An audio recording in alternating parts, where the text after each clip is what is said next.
Welcome back. This is Midnight Crime. Most of you fall asleep before the end, so hit subscribe now so you don't miss tomorrow's case. And before we begin, what time is it where you are, and where in the world are you tuning in from? Let's head straight into our first story. First story. At 8:15 a.m., Tristan Ash locked his front door and started his walk to the post office. A man in a high-visibility vest had been parked by the utility pole for 3 hours. His van had no logo. Tristan's car sat in the driveway on 4 flat tires, slashed sometime after midnight. Tristan didn't notice. He was already thinking about the weather. The man watched him go. 12 days passed before his daughter used her spare key. The house was clean. The dishes were done. The bed was made. The car hadn't moved. Tristan's keys were still on the hook. The man in the vest was gone. Tristan never came home. Detective Sarah Hartley entered the house through the unlocked back door at 9:34 a.m. on a Tuesday. The daughter, Rebecca, aged 28, had called dispatch from her car in the driveway. The missing person report had been filed 6 hours prior. The kitchen smelled of nothing. No decay, no cleaning products, no recent cooking. Hartley moved through the space methodically, photographing nothing yet, only observing. The refrigerator contained milk expiring on April 29th, orange juice, eggs, and a sealed container of pasta salad dated April 18th. She opened the vegetable crisper. Carrots, limp. A head of lettuce, brown at the edges. The dates on the items suggested normal consumption patterns that had simply stopped. The sink basin was dry. She ran her fingers along the edge where water pooled. No residue, no soap film. The dish rack held 4 plates, 3 bowls, 2 mugs, arranged in descending size. She photographed these, then the position of each item relative to the edge of the rack. The glasses on the counter beside the sink were inverted. She noted the arrangement. The living room showed no signs of disturbance. The television remote sat on the arm of a gray upholstered chair, positioned at a 90-degree angle to the seat cushion. She measured the distance from the chair to the television, 8 feet, 4 inches. Nothing remarkable. She checked the television's power cord. It had been unplugged. The outlet itself was functional. She tested it with her penlight. The cord lay coiled behind the television stand. Hartley climbed the stairs. 13 steps. The 4th step creaked under her left foot. She descended and climbed again. The stair held a 3/4-inch gap at its base where paint had chipped away. She photographed this. She had no immediate explanation for why, but she documented it. Tristan Ash's bedroom was on the 2nd floor at the end of the hallway. The bed was indeed made. Hospital corners, taut sheets, 2 pillows arranged symmetrically. She photographed the position of the pillows relative to the headboard. She checked the nightstand. A lamp unlit. A digital clock reading 12 o'clock in red numerals. She tested the outlet. Functional. The clock had been unplugged. The closet contained approximately 43 items of clothing, mostly neutral colors. Khaki pants, blue jeans, gray shirts, brown sweaters. Nothing suggested hasty packing. The hangers were evenly spaced. His shoes, 12 pairs, were arranged on the floor in 2 rows of 6. She checked the condition of each sole. The left loafer showed were consistent with uneven gait distribution. She made a note of this, but understood it as irrelevant. She photographed the shoe arrangement anyway. The bathroom connected the master bedroom to a 2nd bedroom. The medicine cabinet contained standard over-the-counter items: ibuprofen, antacid tablets, lip balm, a tube of antibiotic ointment. The expiration dates ranged from 2023 to 2025. The prescription bottles were missing. She searched the cabinet twice and found no controlled substances, no psychiatric medications, no cardiac or diabetic supplies. She checked the trash bin beneath the sink, empty, lined with a fresh white plastic bag. The second bedroom had been converted to an office. A wooden desk faced the window. The computer monitor was dark. She plugged in the monitor and waited. The screen flickered to life with a login prompt.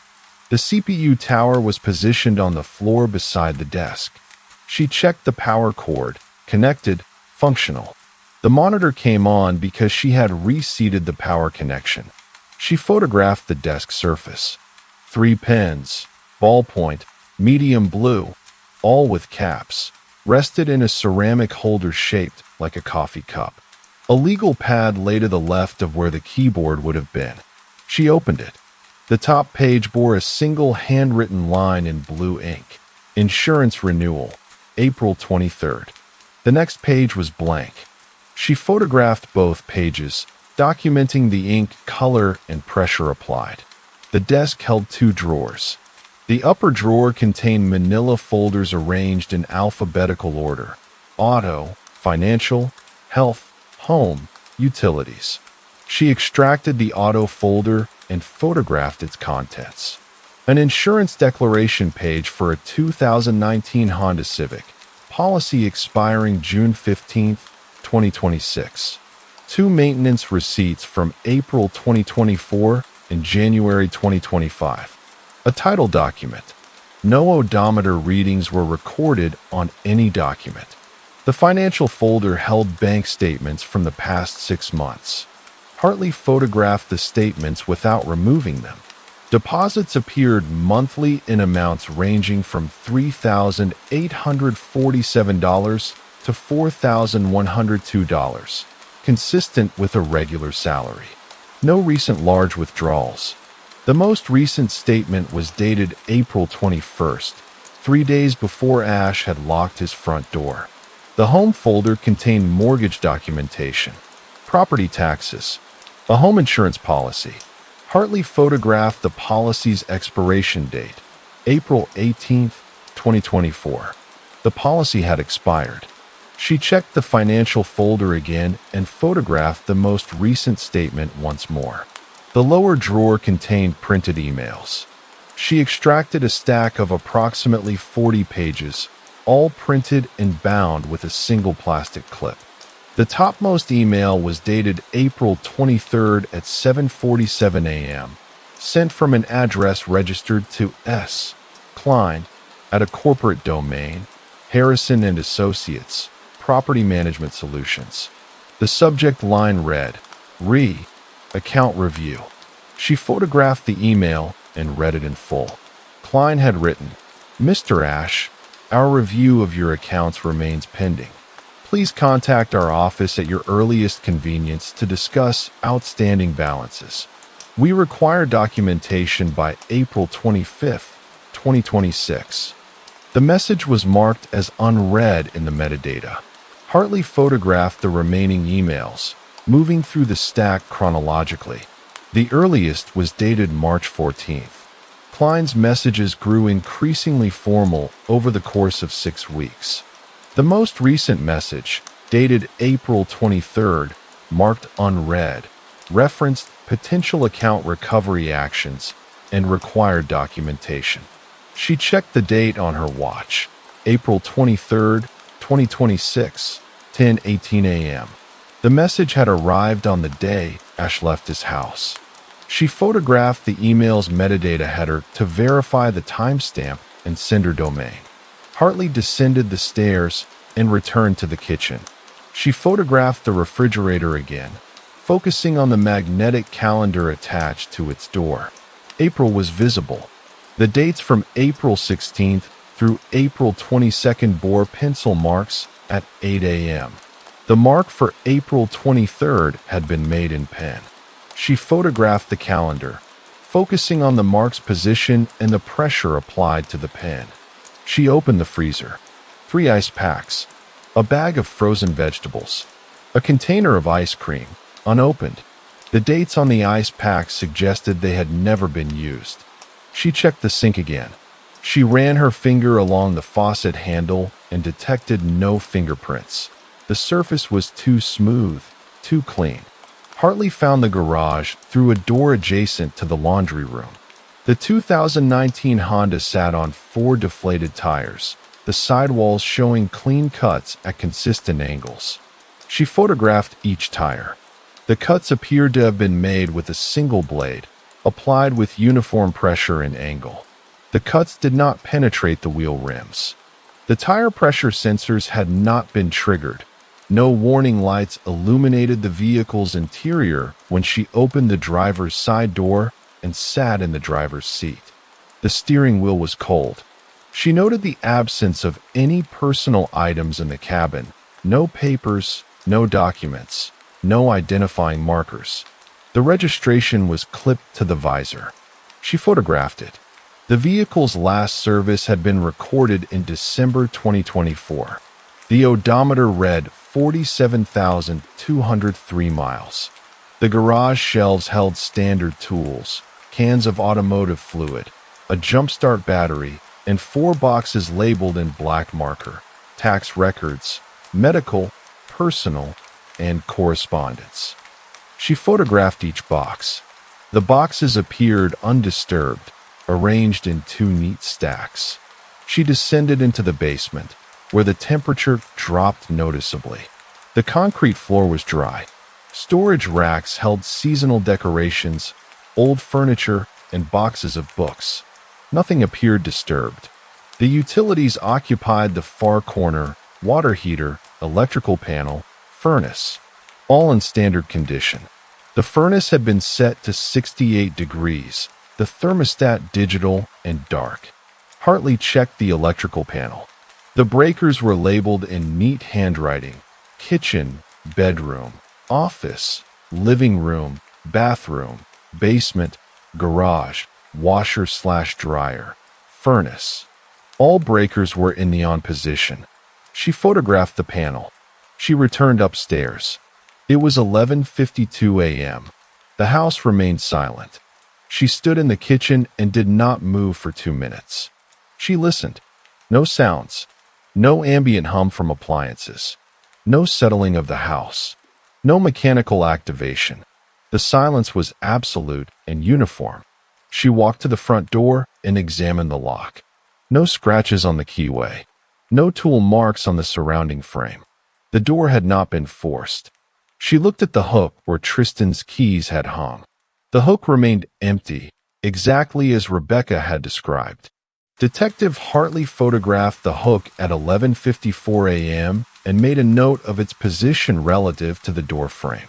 Detective Marcus Gillespie arrived at the residence at 1:23 p.m., replacing Hartley for the secondary phase of the investigation.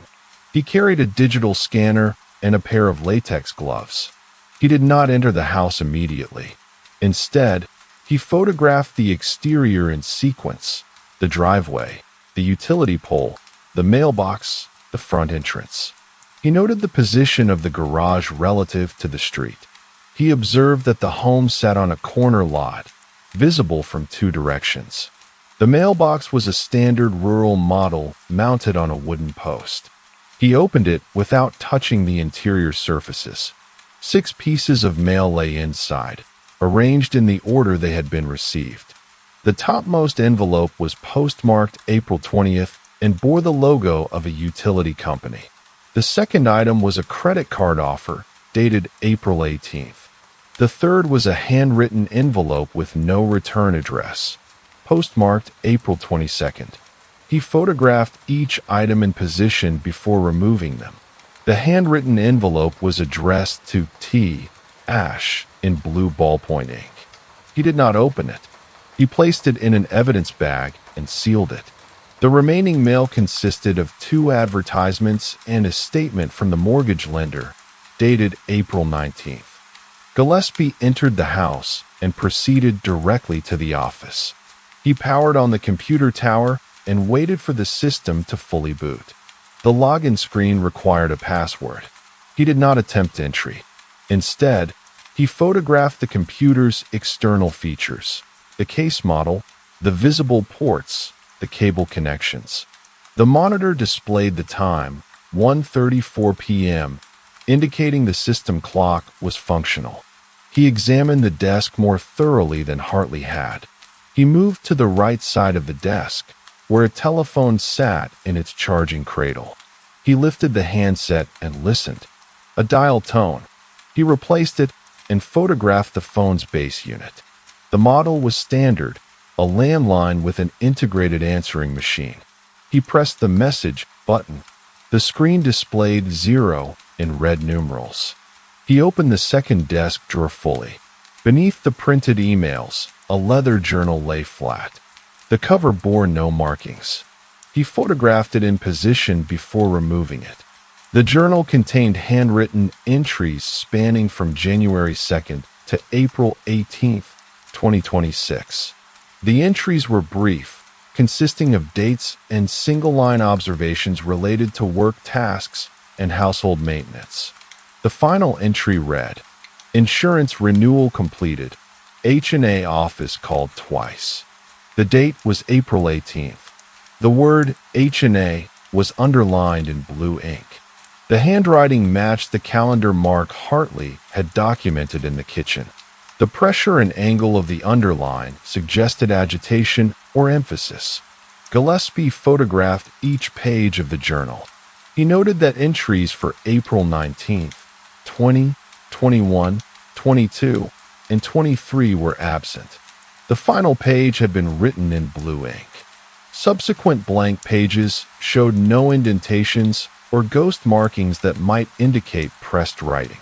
He returned to the kitchen and examined the refrigerator again. He photographed the magnetic calendar with focus on the pin mark for April 23rd. He checked the calendar's backing, standard cardboard and magnet. He noted the source, a promotional calendar from a local hardware store, dated 2026. He opened the pantry. Approximately 40 canned goods, arranged by type. Soups on one shelf, vegetables on another, beans on a third. The arrangement appeared systematic. He checked the expiration dates on each item. All were current. Nothing was overdue. He photographed the arrangement and selected 3 items at random: a can of tomato soup, a can of black beans, and a can of corn. He examined the UPC codes. All were scannable and intact. Gillespie moved to the laundry room and photographed the washing machine and dryer. Both were standard models. He opened the washing machine's door. The interior was dry and empty. He checked the dryer. Also empty and dry. He opened the lint trap and found approximately 1/4 inch of gray lint. He photographed this, then collected a sample in a small paper envelope and sealed it. He descended into the basement and approached the utility shelves again. He examined the water heater more closely this time. The model was a standard electric unit, installed approximately 8 years prior based on the manufacturer's date code visible on the tank. He checked the temperature setting, set to 120 degrees Fahrenheit, a standard residential temperature. He photographed the dial. The electrical panel opened smoothly. He photographed each labeled breaker. He noted that all switches were in the on position, indicating no recent power disruptions in any individual circuit. He checked the main breaker, on position. The panel showed no signs of tampering or burnt contacts. He examined the furnace next. The model was a mid-range unit, installed approximately 12 years prior. The filter was clean and recently replaced. He observed the date written on the frame, April 10th, 2026. The thermostat upstairs was set to 68 degrees. The furnace had cycled normally according to its run log, a digital readout on the unit's exterior. The log showed regular cycles from April 1st through April 23rd. The last cycle had occurred at 8:23 a.m. on April 23rd, lasting 14 minutes. He photographed the log display. The system appeared to have been functioning without malfunction. Gillespie returned upstairs and entered the master bedroom. He approached the nightstand and opened the drawer. A bottle of aspirin, a reading glasses case, and a small leather wallet lay inside. He photographed them in position. He removed the wallet carefully and opened it. The interior contained 3 credit cards, a driver's license, and $127 in cash. He photographed the driver's license, issued in 2022, expired April 12, 2025. The license photo showed a man in his early 50s with gray hair and a neutral expression. Gillespie noted that the expired license remained in the wallet. He checked the other credit cards. Two bore Ash's name. The third was issued to S. Klein, with an address in the same county. He photographed this card and made a note of the name and address. He continued searching the nightstand. The reading glasses case contained bifocals, scratched on both lenses. He held the glasses to the light and observed the prescription, approximately plus 2.50 in both eyes, consistent with age-related presbyopia. Gillespie moved to the closet and examined the shoes again. He selected the left loafer, the one with uneven sole wear, and inspected it more closely. The left side of the heel showed significantly more wear than the right side. The toe box showed a similar pattern. He photographed this shoe from multiple angles, documenting the wear distribution. He checked the other shoes. 9 of the remaining 11 shoes showed a similar wear pattern. Only 2 shoes, a pair of brown dress shoes, showed even wear distribution. He photographed both pairs. Gillespie examined the clothing more systematically now. He checked the labels on each shirt, looking for dry cleaning tags or alterations. 5 of the 43 garments bore tags from Riverside Cleaners, with dates ranging from March 14th to April 9th. 1 tag bore a phone number. He photographed these tags. He descended the stairs and returned to the kitchen. He photographed the magazine holder beside the refrigerator, which held 2 publications, a financial magazine dated April 2026 and a home improvement publication dated March 2026. He removed the financial magazine carefully and examined it. The cover featured an article titled "Retirement Planning in Uncertain Times." Several pages had been marked with yellow sticky notes, now faded. He photographed these marked pages before returning the magazine to its position. Gillespie checked the time, 2:47 p.m. He had been in the house for 73 minutes. He returned to the office and examined the boxes in the garage one more time. He photographed the correspondence box and removed its contents carefully. Approximately 200 pieces of paper, arranged chronologically. The earliest dated from 2018. He photographed the most recent items, all dated within the past 3 months. Among the recent correspondence, he found 3 letters from Harrison and Associates, Property Management Solutions. The first, dated March 20th, addressed a discrepancy in an account balance. The second, dated April 4th, requested documentation supporting the account balance. The third, dated April 15th, threatened account recovery action within 10 days. All 3 letters bore the signature of S. Klein, account manager, at the bottom. Gillespie photographed each letter and noted the letterhead address for 17 Commerce Drive, Suite 200, in the same county as the residence. He checked the remaining correspondence and found bank statements, utility bills, and miscellaneous notices. Nothing appeared unusual except for their meticulous organization. Gillespie placed the S. Klein credit card and the 3 letters in evidence bags. He sealed each one and labeled them with dates and times. He photographed the now empty correspondence box and returned it to the garage shelf. It was 3:12 p.m. He returned to the office and photographed the handwritten journal again, focusing on the entry, H&A office called twice. The date was April 18th. He checked his records. The email from S. Klein dated April 23rd at 7:47 a.m. referenced our review of accounts. The journal entry from April 18th mentioned 2 phone calls from the same organization. Gillespie examined the phone's call history. He pressed the redial button, which displayed a phone number, 555-0847. The number corresponded to the letterhead address of Harrison and Associates. He did not call the number. He photographed the display and made a note of the number. He checked the landline phone bill, which he located in the home folder. The bill covered service from March 20th through April 20th, 2026.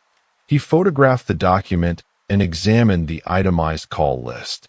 Multiple outgoing calls to 555-0847 appeared on March 26th, April 3rd, April 8th, April 15th, and April 18th.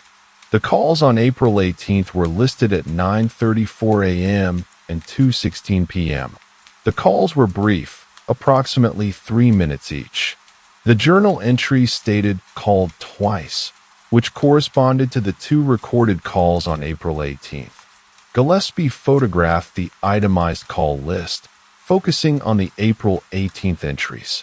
He examined the telephone handset again, this time checking for fingerprints.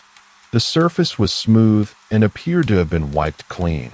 He did not process the handset for prints at this stage. Gillespie descended to the basement again and photographed the utility area more comprehensively. He noted the position of each major appliance relative to the basement entrance.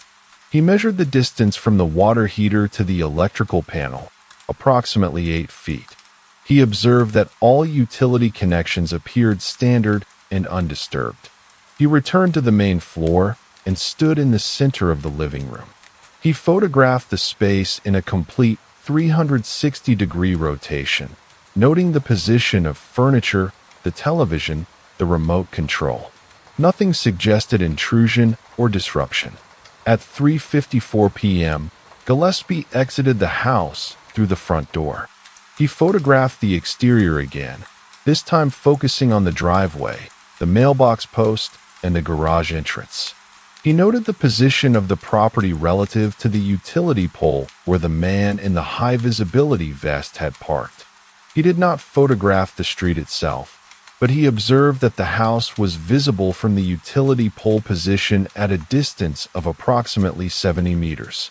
A vehicle parked there would have an unobstructed view of the front entrance and most of the driveway. Gillespie sealed the house and placed crime scene tape across the front door. He photographed the tape placement and noted the time, 4:03 p.m., on his report. Detective Andrea Novak sat across from S.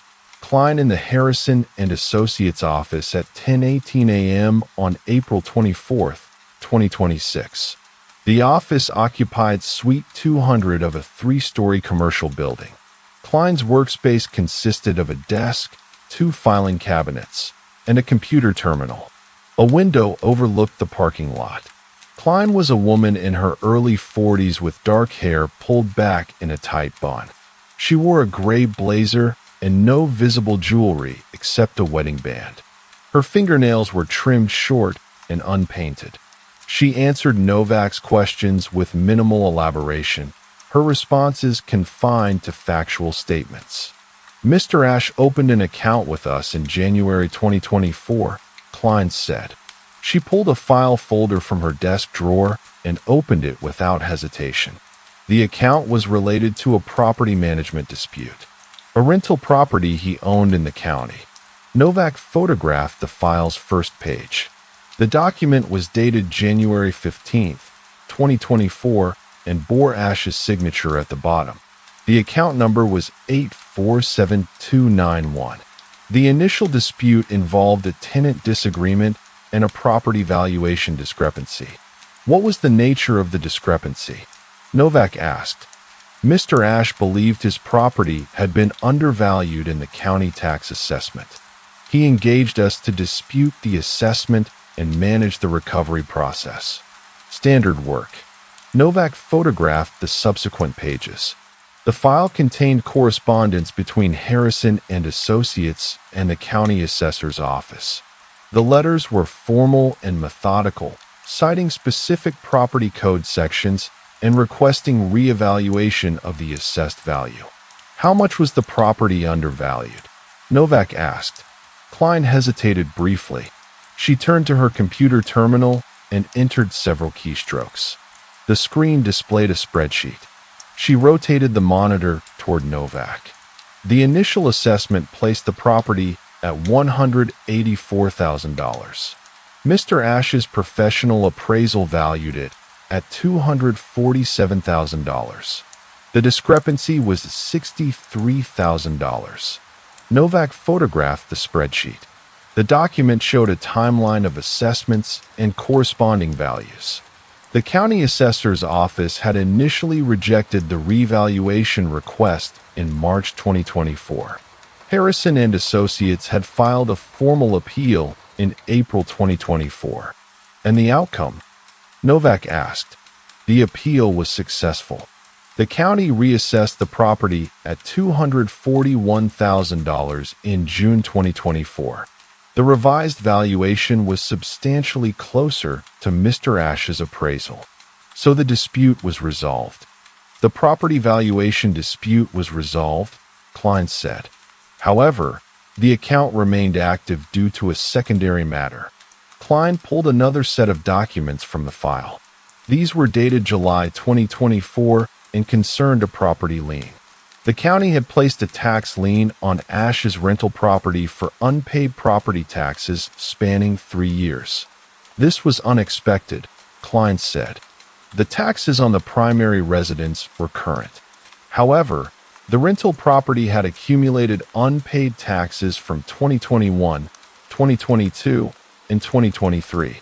The total owed was $18,400. Novak photographed these documents. The lien notice bore the county seal and an official stamp dated July 8, 2024. How did Mr. Ash respond? He paid the full amount in July 2024. The lien was released within 30 days. Klein showed Novak a bank record indicating a wire transfer of $18,400 to the county treasurer's office, dated July 12, 2024. The transfer originated from Ash's checking account. So the account should have been closed, Novak observed. It should have been. However, a third matter emerged in March 2026. Klein returned to her computer and displayed another spreadsheet. This document showed account activity from March 1st, 2026, forward. The entries recorded communications and disputes related to a new issue, a property boundary discrepancy. A neighbor disputed the property line separating his property from Mr. Ash's rental property. The neighbor claimed encroachment. Mr. Ash requested our assistance in resolving the dispute. Novak photographed the spreadsheet. The entry showed that Harrison and Associates had commissioned a professional survey in March 2026 at a cost of $2,800. The survey had been conducted by an independent surveying firm and completed on March 28, 2026. Did the survey confirm the boundary line? Novak asked. Klein's expression did not change. The survey was inconclusive. The boundary line was not clearly marked on either property. Both properties showed signs of previous occupation and modification consistent with use of the disputed area. Klein displayed another document, the survey report itself. Novak photographed the report's key finding. The property boundary as recorded in the county deed does not align with the actual topographical features or existing structures on either property. Clarification requires legal action or mutual agreement between property owners. What action did Mr. Ash take? He requested that we pursue a boundary line agreement with his neighbor. Such agreements are standard when survey results are ambiguous. The neighbor, however, refused to cooperate. The neighbor demanded that Mr. Ash either cede the disputed area or accept a full property survey and legal dispute. Novak made a note. What is the size of the disputed area? Approximately 2,400 square feet. At current local market rates, the area is worth approximately $28,000 to $32,000. Klein continued. In April, We informed Mr. Ash that the cost of pursuing a legal boundary dispute would exceed $15,000 in legal fees. We recommended he consider negotiating with the neighbor or ceding the property. Novak photographed the correspondence. A letter dated April 3rd, 2026, from Klein to Ash outlined these options. The letter was formal and detailed the financial implications of each choice. Mr. Ash did not respond favorably to this advice, Klein said. She displayed an email on her screen. The email was dated April 8th, 2026, and came from Ash's personal email address. The message stated, "I will not cede property that legally belongs to me. I hired you to resolve disputes, not to recommend surrender. Find another solution." Novak photographed the email. The tone was notably different from the journal entries Gillespie had documented. More direct, more agitated. "How did you respond?" Novak asked. "We called Mr. Ash twice on April 18th, as documented in your phone records. We attempted to schedule a meeting to discuss the situation further. And did he agree to meet? He did not return our calls. We followed up with an email on April 23rd, requesting a meeting by April 25th to discuss account status."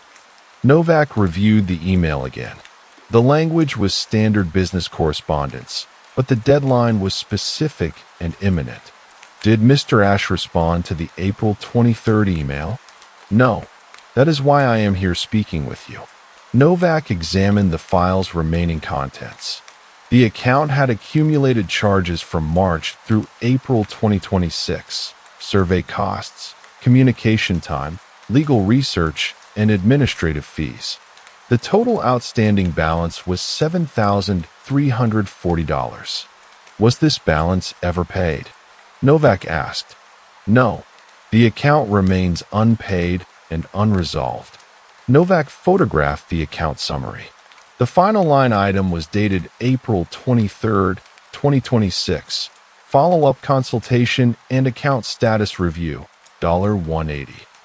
The charge had been applied the same day as the email Gillespie had found. Novak asked to review all correspondence between Harrison and Associates and Ash dating from March 1st, 2026, forward. Klein compiled the materials, approximately 30 pages of emails, letters, and account statements. Novak photographed each document methodically. The correspondence revealed a pattern. Ash had been responsive through early April, answering emails and accepting calls. However, after April 8th, his communication had become sporadic and evasive. He had not opened the April 15th letter Gillespie had documented. The April 23rd email remained unread until the home search on April 23rd. Novak asked to examine Klein's work calendar for the period from April 15th through April 23rd. Klein opened her digital calendar and displayed it on her screen. The calendar showed standard business appointments and notations. On April 18th, a note appeared. Ash calls, no resolution. Escalate account. On April 23rd, a separate note read, final contact attempt. Deadline April 25th. Did you attempt any contact after April 23rd? Novak asked. No. Mr. Ash had not responded to previous communications. We were prepared to refer the account to external collection services if the April 25th deadline passed. Novak photographed the calendar entries. She noted the date and time notation for April 18th. The calls had been logged at 9:36 a.m. and 2:18 p.m. The phone bill Gillespie had documented showed 9:34 a.m. and 2:16 p.m. The discrepancy was minor, 2 to 4 minutes, consistent with timing variations between phone company records and manual notation. Novak requested the physical file be retained as evidence. Klein complied without resistance. She placed the file in a sealed evidence bag and signed a chain of custody form. Before leaving the office, Novak asked one final question. Did you have any contact with Mr. Ash outside of work-related matters? Any personal relationship or prior history? No, Klein said. All contact was strictly professional. Novak observed that Klein's wedding band was a simple gold band. The tan line visible on her ring finger indicated she wore the band consistently. Her left hand showed no other markings or scars. She did not make eye contact when answering the question about personal contact. Novak left the office at 11:34 a.m. She sat in her car in the parking lot and reviewed her notes. The account held by Harrison and Associates was legitimate, professionally managed, and documented thoroughly. The balance of $7,340 was substantial enough to warrant escalation to collection services, but not large enough to warrant criminal investigation on its own. However, the timeline was significant. Ash had become unresponsive to communication approximately 2 weeks before his disappearance. The final contact attempt had been made on April 23rd, the same date he had locked his front door at 8:15 a.m. Novak drove to the county courthouse and requested access to property records. She obtained the deed and assessed value documentation for the rental property Ash owned. The property was located approximately 8 miles from his residence.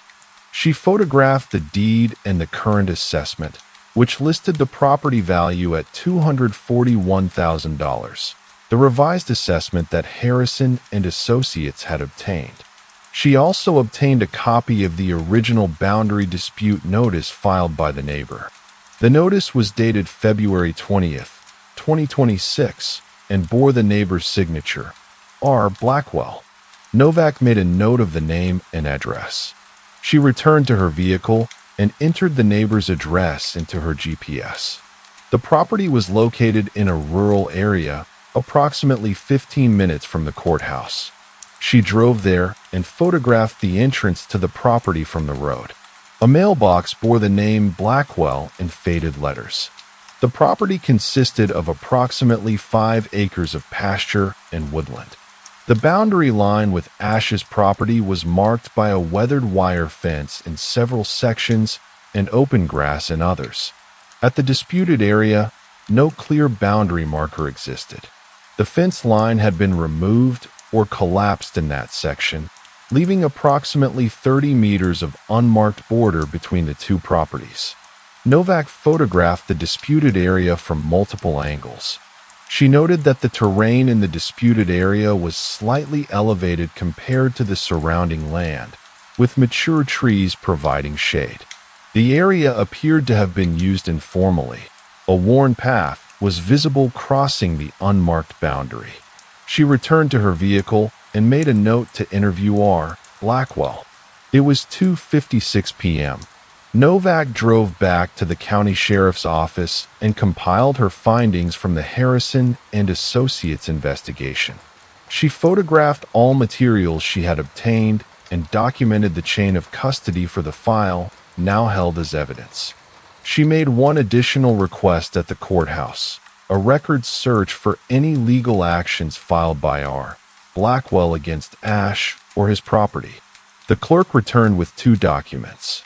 The first was the boundary dispute notice dated February 20th, 2026. The second was a notice of intent to file a claim, dated April 21st, 2026, indicating that Blackwell intended to pursue legal action regarding the boundary dispute if it was not resolved by May 1st, 2026. Novak photographed this second notice. The document had been filed formally with the county, creating an official record of the dispute and the deadline for resolution. She made a note. Ash had received this notice no later than April 22nd, 2026. The same notice had likely reached Harrison and Associates, prompting the urgent communication on April 23rd. At 4:18 p.m., Novak returned to the sheriff's office and added her findings to the case file. She cross-referenced her notes with Gillespie's documentation. The timeline was now clearer.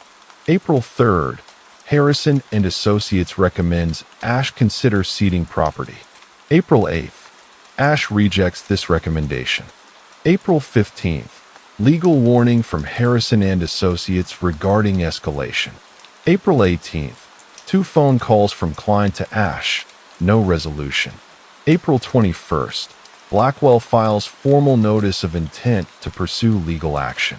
April 23rd. Final email from Harrison and Associates, demanding response by April 25th. Ash locks his front door and leaves his home. The handwritten journal entry from April 18th. Insurance renewal completed. H&A office called twice. Now appeared in new context. The calls were not courtesy calls regarding routine administrative matters. They were escalation attempts regarding a substantial unpaid account and an unresolved boundary dispute. Novak documented her observations and placed the materials in the case file. The case remained unresolved, but the motive structure was now apparent. Detective Andrea Novak sat at her desk on April 26, 2026, at 9:47 a.m. She had requested a second interview with S. Klein for 10:30 a.m. Before the meeting, she intended to review the case file one final time. She pulled out the photograph of the handwritten envelope found in Tristan Ash's mailbox, the one postmarked April 22nd with no return address.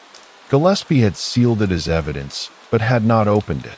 Novak had made a note to obtain a warrant for its contents, but the warrant had been delayed due to weakened procedural requirements. She now held the envelope in a fresh evidence bag. She photographed it again under proper lighting. The handwriting was blue ballpoint ink, the same color used in Ash's personal journal. The pressure applied to the pen suggested deliberate care in forming each letter. The address read, T. Ash. No middle initial. No title. Just the name. Novak opened the envelope carefully. Inside was a single sheet of folded paper, also in blue ballpoint ink. The letter was brief. Mr. Ash, the boundary matter requires immediate resolution. The survey results support my position. Your continued refusal to negotiate places you in violation of County Ordinance February 3rd, 47, which addresses encroachment and property maintenance disputes. My attorney has advised me that I may proceed with legal action on May 1st without further notice. I am prepared to offer you a final opportunity to resolve this matter through mutual agreement. Meet me at the property on April 23rd at 8:30 a.m. We can walk the boundary together and reach a settlement. If you do not appear, I will assume you have chosen the legal route. R. Blackwell. Novak photographed the letter. The date at the bottom was April 21st, 2026. The postmark on the envelope was April 22nd. The letter had been hand-delivered to Ash's mailbox, not sent through standard mail service. She made a note. Ash had received this letter on April 22nd or early morning April 23rd. The letter requested a meeting at 8:30 a.m. on April 23rd. According to Rebecca's account, Ash had locked his front door and begun walking to the post office at 8:15 a.m. on April 23rd. The timing was precise. Ash had left his home 15 minutes before the requested meeting time. Novak pulled up the geographic information she had compiled. The disputed property boundary was located 8 miles from Ash's residence. The post office was located 2 miles away, in the opposite direction. Ash had chosen to walk toward the post office instead of driving toward the property meeting. She reviewed Gillespie's photograph of the driveway. The Honda sat on 4 slashed tires. The damage had been inflicted after midnight on April 22nd or early morning April 23rd. Someone had deliberately disabled the vehicle, ensuring that Ash could not drive to the meeting. Novak pulled out the physical evidence from the tire examination.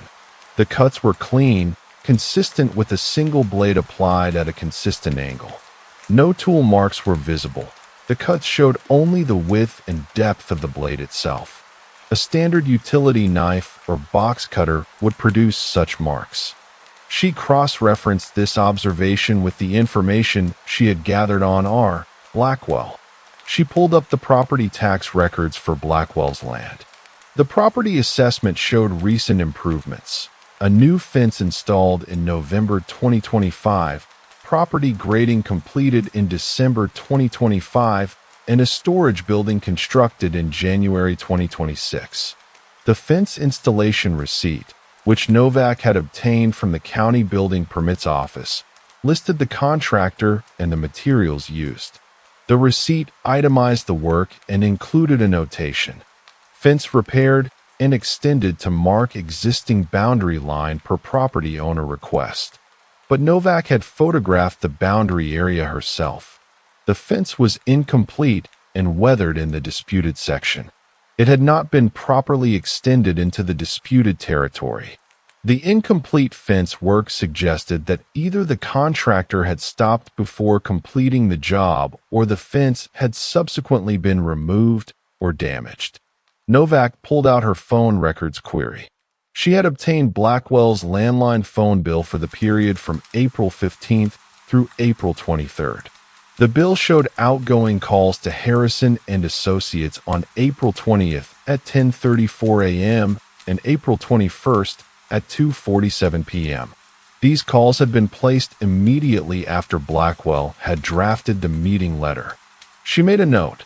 Blackwell had called Harrison and Associates twice before mailing the letter to Ash. The calls had likely been attempts to pressure Ash through his attorney, knowing that Klein would escalate the communication to her client. Novak pulled up the surveillance records she had requested from the county road cameras. The cameras were mounted on utility poles along the main road near Ash's property. She had requested footage from April 22nd and April 23rd. The footage review had been delayed, but the analysis came back on April 25th. The footage showed a truck entering Ash's driveway at 2:14 a.m. on April 23rd. The vehicle remained at the property for approximately 12 minutes. The truck then departed. The timestamp on the footage was clear and unambiguous. Novak had not yet identified the truck's owner. The resolution on the camera was insufficient to capture the license plate clearly. However, the truck's body style was distinctive, a full-size pickup with a notably high lift kit, visible because the suspension extended significantly higher than a standard truck. Novak pulled up the property records for R. Blackwell again. The building permits file included a notation of materials delivery on December 15th, 2025. The delivery had been made by a contractor using heavy equipment transport. A photograph attached to the permit showed a truck with a high lift kit positioned near the storage building under construction. Novak compared the two images side by side. The trucks appeared to match in body style and suspension height. The timestamp on the property photo was December 15th, 2025. The road camera timestamp was April 23rd, 2026 at 2:14 a.m. She made a note.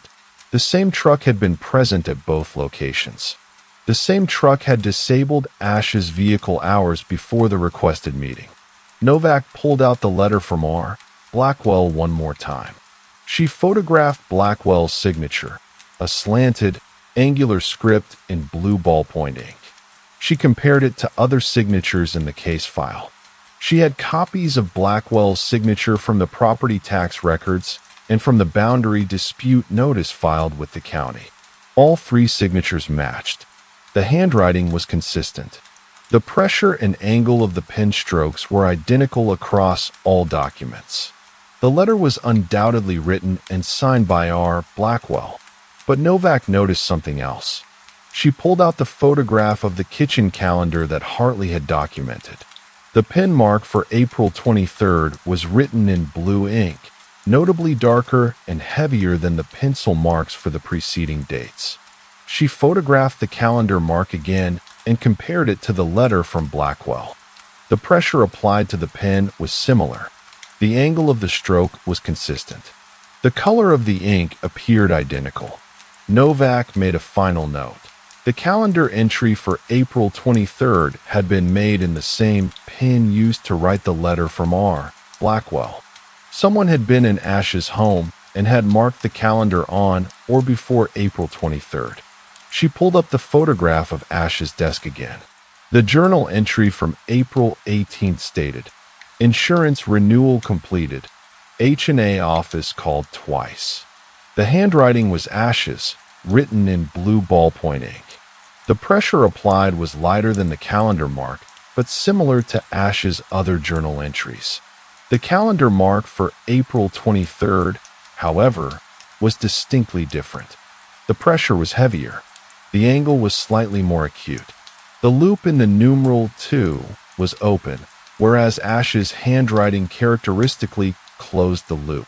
Novak made a final observation. Two different people had written on that calendar. Ash had written the entries for April 16th through April 22nd. Someone else had written the mark for April 23rd, someone who had been in the house, someone who had used the same blue ballpoint pen. She pulled out the evidence bag containing the letter from R. Blackwell. She examined it once more under the light. The paper was standard white copy paper, available at any office supply store. The envelope was standard business stock. Nothing was distinctive or identifying, but the pen was distinctive in one way. It was blue ballpoint ink of a specific shade. Novak had compared all the blue ink in the case file. The journal entries written by Ash used a slightly different shade of blue, a shade consistent with a particular brand of pen. The letter from Blackwell, however, used a darker, more saturated blue consistent with a different brand. The calendar mark for April 23rd used the darker blue, the same shade as Blackwell's letter. Novak made her final connection. R. Blackwell had been inside Ash's home on April 23rd. Blackwell had entered the house, possibly using a spare key obtained from Ash during previous interactions, or possibly by other means.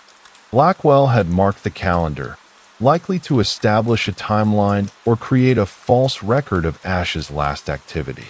The letter proposing the 8:30 a.m. meeting had been designed to draw Ash away from home. The slashed tires had been designed to prevent him from driving to the meeting. The house had been left meticulously clean, dishes done, bed made, to appear untouched and unmolested. But someone had been inside. Someone had made a calendar mark. Someone had disabled the vehicle to ensure Ash would take a different route on the morning of April 23rd. Novak stood and walked to the evidence room. She retrieved the handwritten envelope postmarked April 22nd and the letter from R. Blackwell.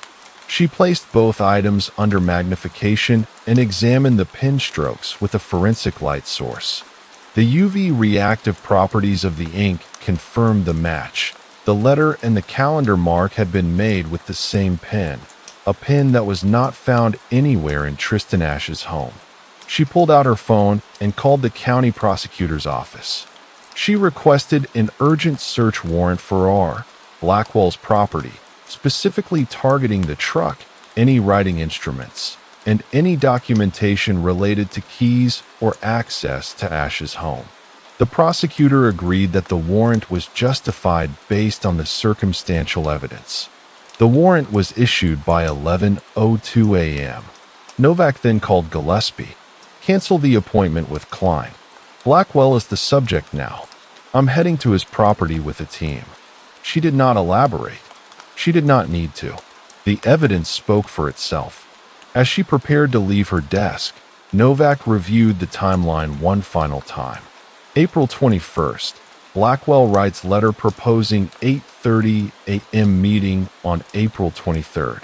April 21st, Blackwell calls Harrison and Associates to escalate pressure. April 22nd, letter is hand-delivered to Ash's mailbox. April 22nd, 2:14 a.m., Blackwell's truck appears at Ash's property. Tires are slashed. Blackwell possibly enters the home. April 22nd, late evening, or April 23rd early morning. Calendar is marked with a pin matching Blackwell's handwriting. April 23rd, 8:15 a.m. Ash locks his front door and begins walking to the post office, deliberately avoiding the scheduled meeting. April 23rd, 8:30 a.m. Blackwell arrives at the disputed property boundary, expecting to meet Ash. Ash does not appear. The motive was clear. Blackwell wanted the boundary dispute resolved in his favor. The legal process was taking too long. The property at stake was worth $28,000 to $32,000. Blackwell had already invested in fence work and property improvements based on his claimed boundary line. The dispute threatened those investments and his property title. Ash's refusal to negotiate had pushed Blackwell to escalate. The letter had been a final attempt to force a meeting where Blackwell could intimidate Ash into surrendering the disputed property. The slashed tires and the house entry had been designed to manipulate Ash's movements and create circumstances favorable to Blackwell's objectives. But Ash had walked away. He had chosen the post office route instead of the property route. He had left his home and had not returned. What had happened after that remained unknown. But the evidence was now clear regarding who had been involved in the days immediately preceding Ash's disappearance. Novak placed all materials in the evidence transport case and sealed it. She made a notation in the case file. Primary person of interest identified based on forensic handwriting analysis, pin signature match, vehicle identification, and timeline correlation. Subject requires immediate interview and warrant execution. She did not write the name on the notation. The official record would document it once she had confirmed the physical evidence with the warrant execution. At 11:47 a.m., Novak left the office to execute the search warrant on R. Blackwell's property. Second story. A property manager received a call from a stranger claiming to be the new tenant of one of her units.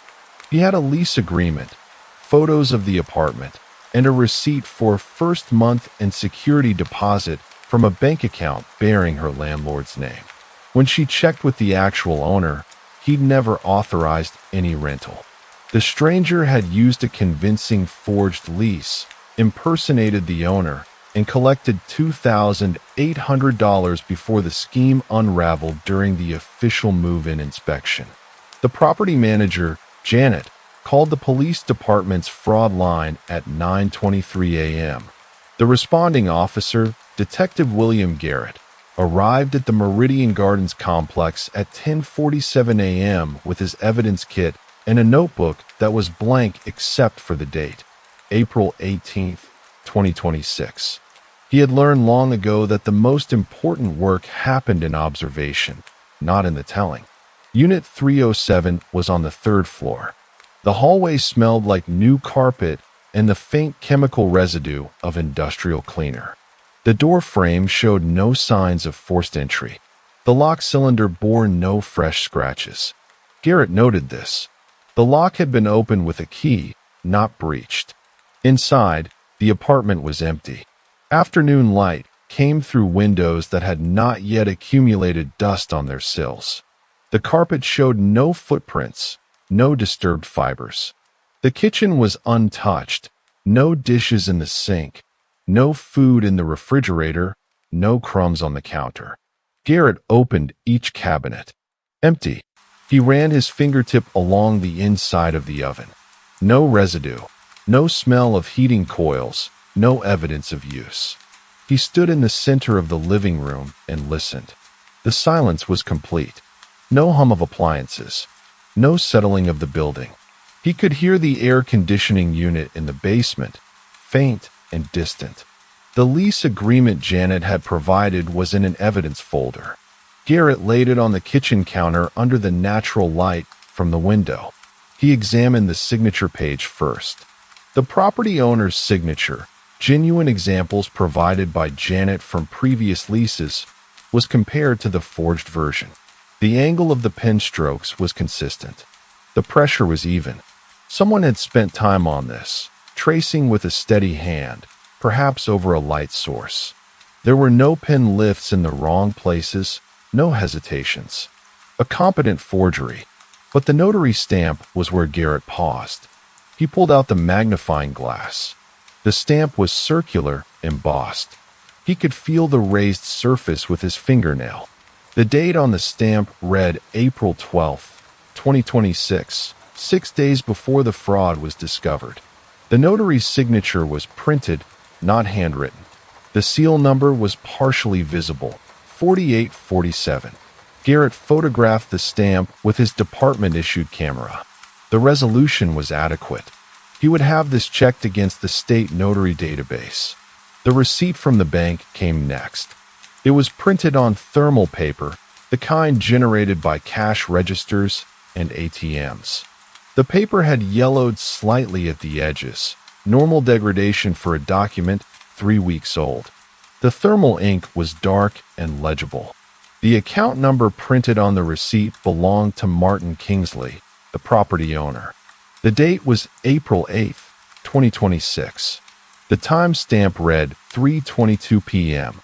The amount was $2,800. The transaction showed as a deposit, not a withdrawal from Kingsley's account. Garrett called the bank's fraud department from his car, parked outside the complex. He provided the receipt details. The bank representative, a woman named Dolores, put him on hold. When she returned, her voice had changed. The deposit had been made in person, she said. A man had walked into the branch, cash in hand, and deposited it into the account. The teller who processed the transaction was available. Her name was Ruth Phillips. She would be in the branch until 5 p.m. Garrett drove to the bank, 15 minutes away. The branch was standard in every way: beige carpet, fluorescent lighting, 6 teller stations. Ruth Phillips was stationed at the third window. She was in her 50s, gray-haired, methodical in the way she moved. Garrett showed her his badge and the receipt. Ruth examined it, tilting it toward the light. She said she remembered the transaction, though she processed hundreds of deposits each week. This one stayed with her because the man was insistent about the deposit being credited immediately, and the cash had been in mixed bills, 20s, 50s, some hundreds. She had counted it twice to be certain. The man had been polite, she said, patient. He wore a navy blazer and carried a leather briefcase. Garrett asked if there was video footage. The bank manager, a thin man with the surname Rothstein, escorted him to an office in the back. The security system was networked. Rothstein pulled up the date and time, April 8th, 3:22 p.m. The footage showed the front entrance and the teller line. At 3:19 p.m., a man entered the building. He was approximately 6 feet tall, with dark hair, neither notably thin nor heavy. He wore the navy blazer Ruth had described. He moved with no hesitation directly to the teller line. He did not look up at the camera. At 3:22 p.m., he was at Ruth's window. He set down a manila envelope. Ruth opened it. Even on the compressed video feed, the stack of bills was visible. Ruth counted them, disappearing below the counter for a moment. At 3:24 p.m., she returned with the receipt, which she handed across the counter. The man nodded, folded the receipt into his jacket pocket, and walked out at 3:27 p.m. Garrett watched the footage 3 times. The man's face was never clearly visible. He kept his chin down slightly, eyes directed toward the counter or downward. Intentional, Garrett observed. Not the natural angle of someone focused on a transaction, but the deliberate positioning of someone avoiding a lens. The manila envelope was still on Ruth's counter, she said. She had set it aside after processing the deposit. Garrett signed it into evidence. The envelope bore no identifying marks, no return address, no postage. It was sealed but not locked. Inside was nothing. The cash had been transferred to the envelope or removed by the man before arrival. Garrett drove back to the apartment complex. It was now 4:51 p.m. He returned to Unit 307 and searched again, methodically. He checked under the kitchen sink for chemical residue that might indicate document printing, solvents, ink compounds. The pipes were dry. No smell. He opened the living room closet. The walls were bare drywall, unpainted at the back where a clothes rod would have been mounted. No holes, no drill marks, no indentations. In the bedroom, he examined the windows. They were single-paned, standard issue for this building vintage. The sills were clean. He could see dust on the exterior sill, which meant the windows had not been opened since the building was cleaned. The lock mechanism on the window was intact, undamaged. The bathroom contained a single bar of soap, still in its wrapper, resting on the edge of the empty sink. Garrett photographed it. The brand was a generic hotel soap, the kind purchased in bulk. No fingerprints visible on the wrapper. He did not touch it. In the kitchen, beneath the sink, Garrett found a single shoe print on the tile floor, visible under the cabinet overhang, where a normal cleaning might miss. It was small, perhaps size 9 or 10. It was a partial print, the heel and half the sole. The pattern was consistent with a common athletic shoe, treaded. He photographed it from multiple angles, measuring it against a ruler for scale. At 5:34 p.m., Garrett received a call from the department. The notary stamp on the lease had been checked against state records. Notary 4847 was registered to a woman named Patricia Oakes. She worked out of a small office in the downtown corridor. When contacted, Oakes stated she had never notarized the document in question. She did not recognize the lease agreement. Her records showed no entry for April 12, 2026, and no lease documents processed on that date. She had in fact been on vacation during that week, from April 10th through April 15th. Her office had been locked. Garrett noted all of this. The signature on the notary stamp was forged. The seal was legitimate. Obtained how and when remained unknown. The lease itself was a product of premeditation. The forger had obtained a notary seal, either through theft or through some other means not yet documented. The forger had studied the property owner's signature. The forger had accessed the apartment, either through a legitimate key or through a copied key. The forger had calculated the exact amount to demand, significant enough to be meaningful, small enough not to trigger federal scrutiny. At 6:23 p.m., Garrett photographed the shoe print once more before leaving the apartment. The print remained undisturbed, waiting in the dust. The shoe print remained in evidence photographs, but its origin remained unclear. Garrett requested that Unit 307 be sealed and secured while forensics processed the partial imprint.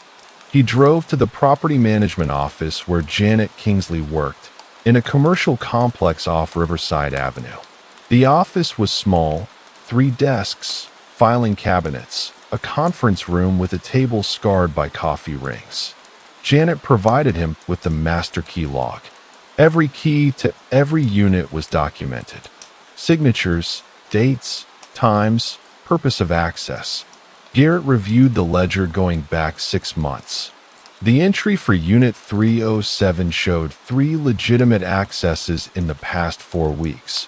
A plumbing inspection on March 24th, a routine HVAC maintenance on April 1st, and a pre-lease walkthrough on April 5th. Each was signed by the respective contractor. Janet confirmed she recognized all 3 signatures. She had performed the walkthrough herself on April 5th. Garrett asked to examine the master key for Unit 307. Janet unlocked the cabinet. The key was tagged and labeled. It was a standard residential key, stamped with a brand name, Schlage. The metal showed no recent wear marks, no scratches from a copying tool. She had not reported it missing. It had been stored in the cabinet continuously. But Garrett observed something else. The cabinet lock itself bore fresh marks. Thin scratches circled the keyhole, consistent with tools probing the mechanism. The scratches were shallow, the kind made by a pick or tension wrench applied with deliberate pressure and withdrawn carefully, not the gouging of a forced break-in. The wood around the keyhole was undamaged. Garrett photographed the cabinet and asked Janet when she had last inspected the locks.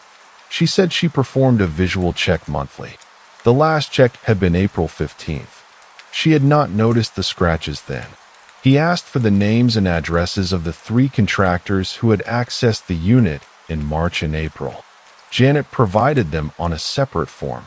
The plumber was Marcus Redway, registered with the City Licensing Board. The HVAC technician was Robert Kessler, also licensed. The third entry, the walkthrough on April 5th, had been signed by Janet herself. Garrett visited Marcus Redway's business address first. It was a small storefront with a service truck parked outside. The truck was clean, relatively new. Redway himself was in the office, a broad-shouldered man in his 50s wearing work clothes stained with mineral deposits. Garrett showed him the work order from Unit 307. Redway pulled his job log, a leather-bound book filled with handwritten entries. The entry for March 24th matched the property management ledger. The work had taken 40 minutes. Redway had replaced a section of copper pipe under the kitchen sink. He showed Garrett a photograph on his phone, the pipe replacement, dated and time-stamped. Garrett examined the image. The date was March 24th. The timestamp read 2:08 p.m. Garrett asked if Redway had been alone in the apartment. Redway said yes, always.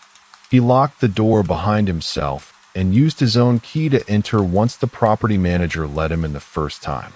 Garrett asked if Redway had made a copy of the key. Redway looked at him directly and said no. That would be illegal. He had returned the original key to Janet within an hour of the work being completed. The conversation ended without resolution. Garrett noted Redway's name for follow-up. Robert Kessler's HVAC business was larger, a warehouse on the industrial side of town with multiple vehicles and a crew of 6. Kessler himself was younger, perhaps early 40s, with efficient movements. His business records showed the April 1st appointment. The work had taken 55 minutes and involved a routine inspection and filter replacement. Kessler provided the same response. He had been alone in the unit, locked the door, returned the key to the property manager. But Garrett asked for his appointment calendar. Kessler produced a digital log on his computer. The entry for April 1st showed a 1:33 p.m. start time and a 2:28 p.m. completion time. 55 minutes, as stated. But Garrett observed something in the calendar. On April 8th, the same day the deposit had been made at the bank, Kessler's calendar showed a blocked appointment at 2:51 p.m. No client name, no property address, just the time block, labeled personal. Garrett asked what the April 8th appointment was for. Kessler checked his records. He said he could not recall. It was nearly 3 weeks ago. The digital calendar did not automatically save notes with the time block. Garrett asked if Kessler could provide credit card statements or receipts from April 8th to establish his location. Kessler said he would need to check his personal accounts. He offered to send the information to the police department. Garrett left the HVAC office noting the time block in the calendar. It was meaningless without context. Kessler could have been anywhere. But the proximity to the bank deposit was a documented fact. He returned to the police department and pulled the bank video footage again. He watched it 5 more times, pausing at different moments.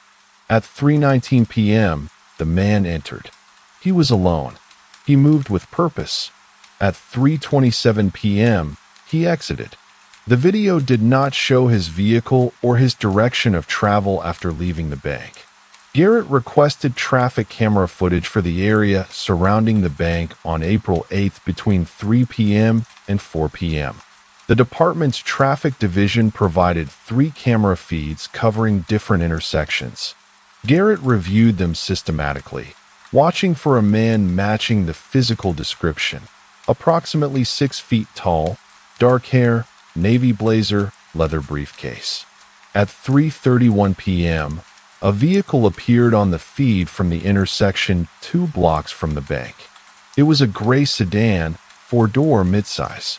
The make and model were difficult to determine from the camera angle, but the vehicle was moving away from the bank direction. The driver was visible in silhouette. The figure appeared to match the approximate height and build of the man in the bank video. Garrett noted the vehicle's partial license plate, 47. The last 3 digits were obscured by the camera angle and distance.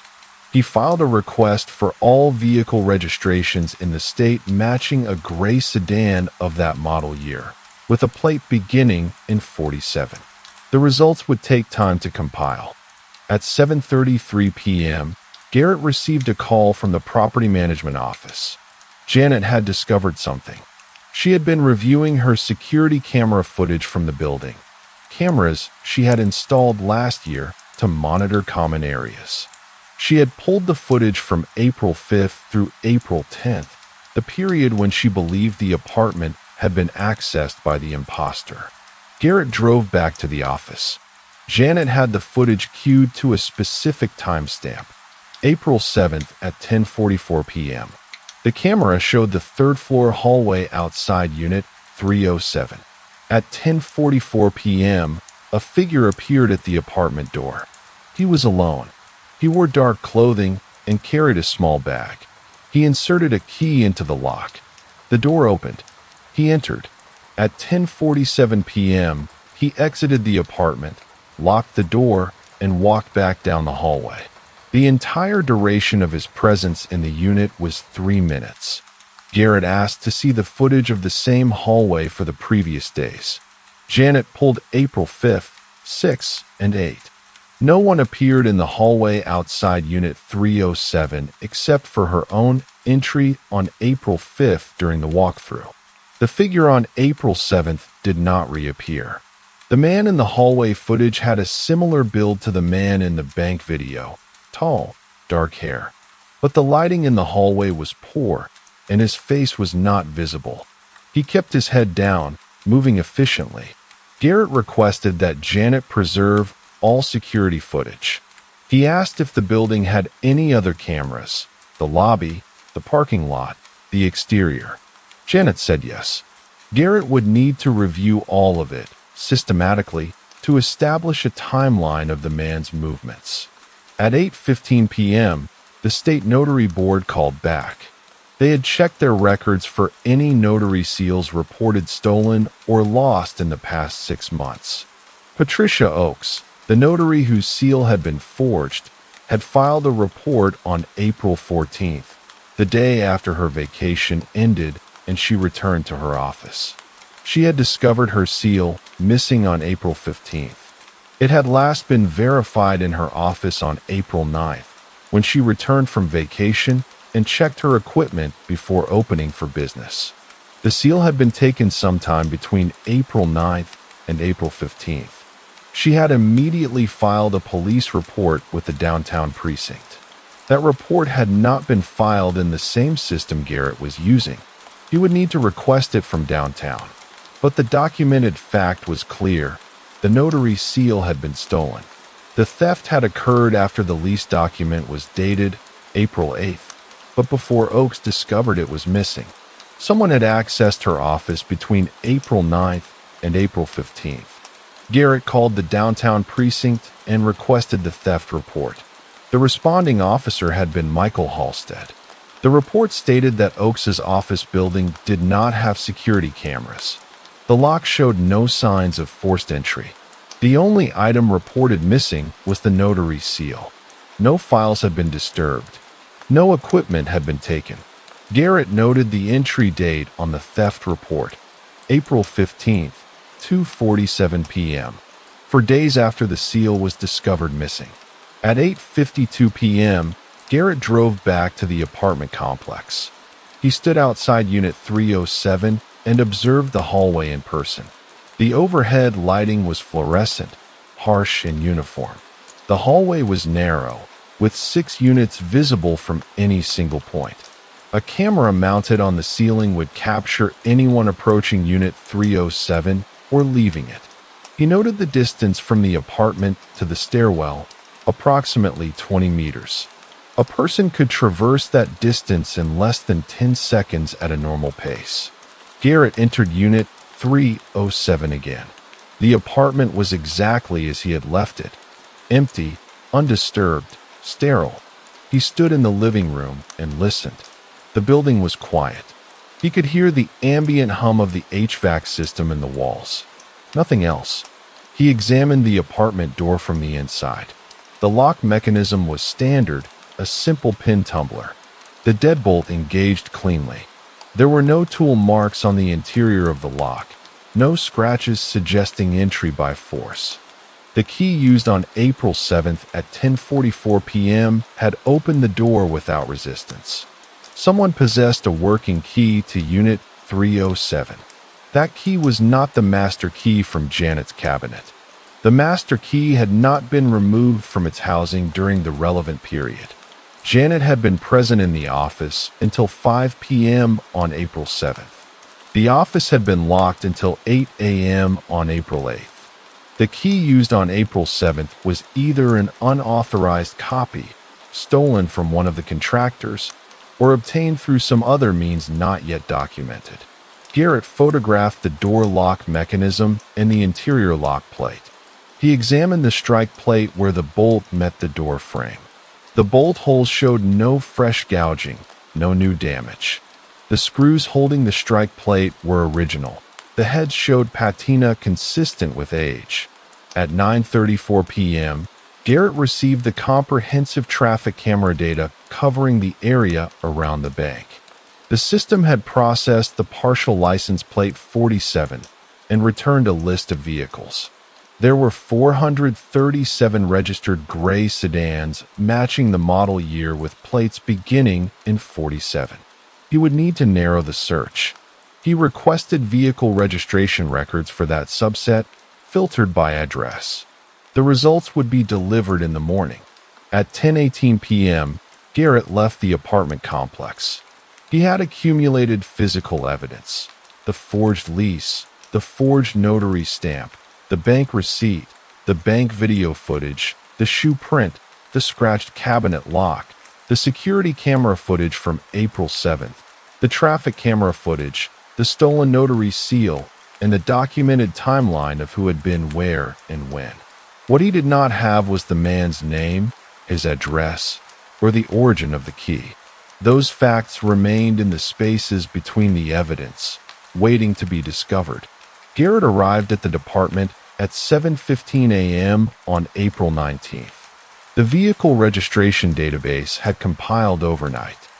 437 gray sedans narrowed to 193 when filtered by residential addresses within a 30-kilometer radius of the bank.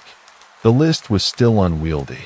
He applied additional filters: registered owners with no prior criminal history, no outstanding warrants, no traffic violations in the past 12 months.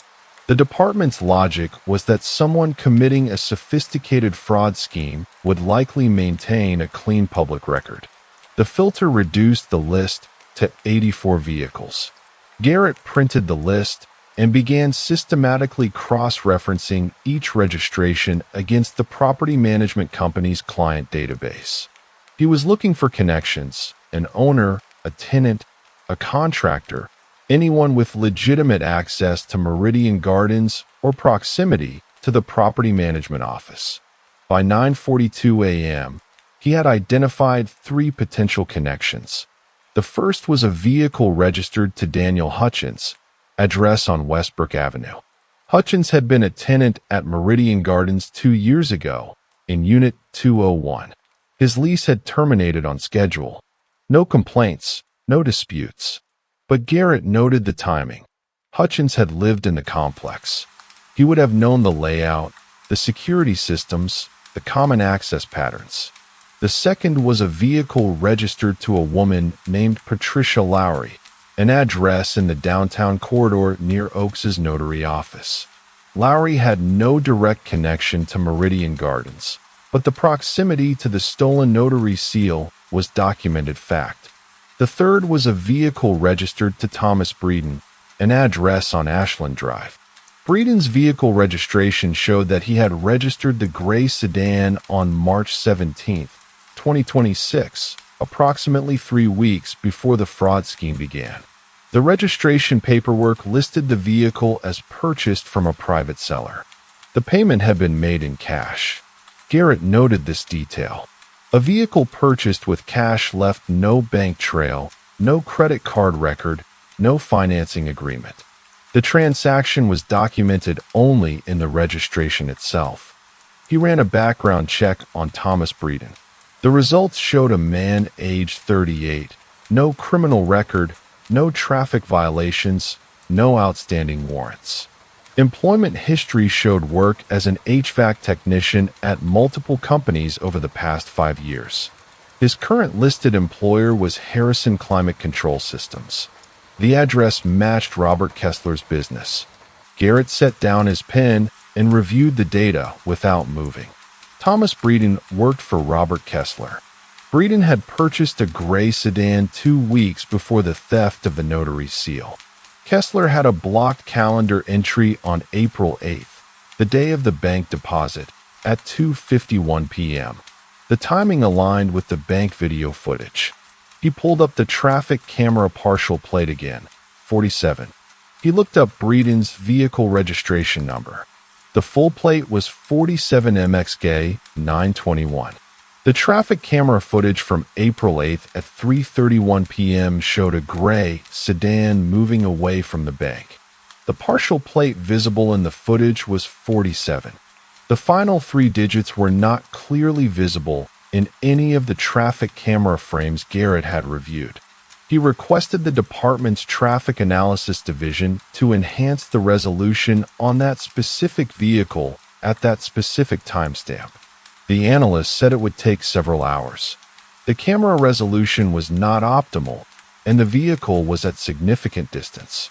At 10:33 a.m., Garrett drove to Harrison Climate Control Systems.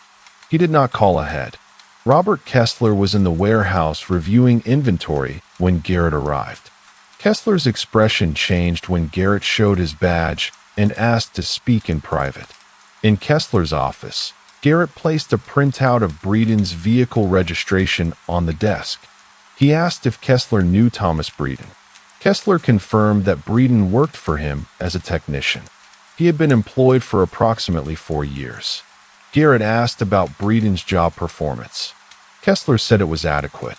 Breeden showed up on time, completed his work, maintained professional standards.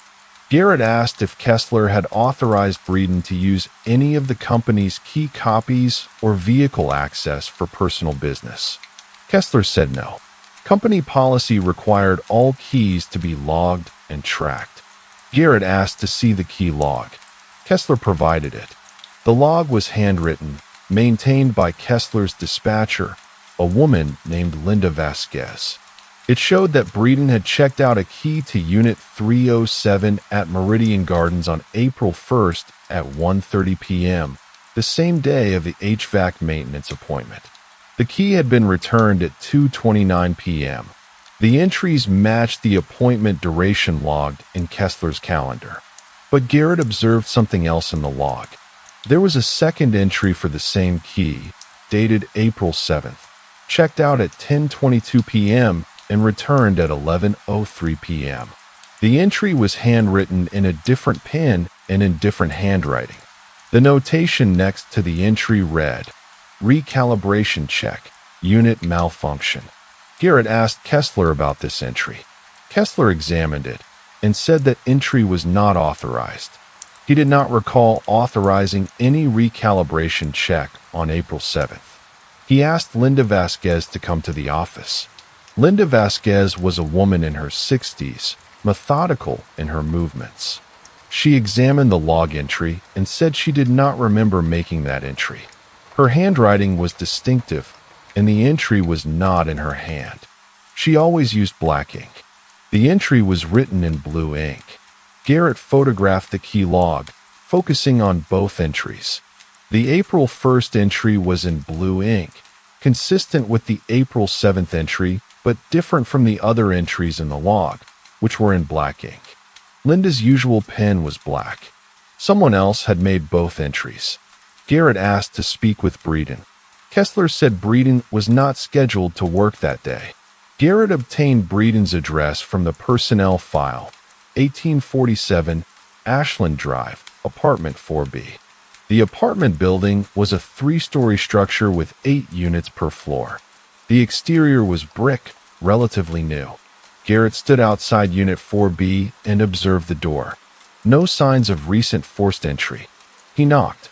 No answer. He knocked again and waited 30 seconds. Still no answer. He returned to his car and ran a phone number check on Breeden from the personnel file. The phone was registered to Breeden's address. Garrett called the department and requested a welfare check and consent to enter. Protocol required establishing reasonable suspicion of a crime or risk to life. The welfare check would take time to authorize. Instead, Garrett drove to the downtown notary office where Patricia Oakes worked. The office was on the 4th floor of a commercial building, accessible by elevator. Garrett took the stairs, observing the landing doors and security measures. There were no cameras. The building maintained a security desk in the lobby, but no controlled access to the stairwell. Oakes's office was a single room with a small desk, a filing cabinet, and a notary stamp mounted on the wall in a glass case. The glass case was empty. Oakes had replaced the stolen seal with a new one. Garrett examined the lock on the office door.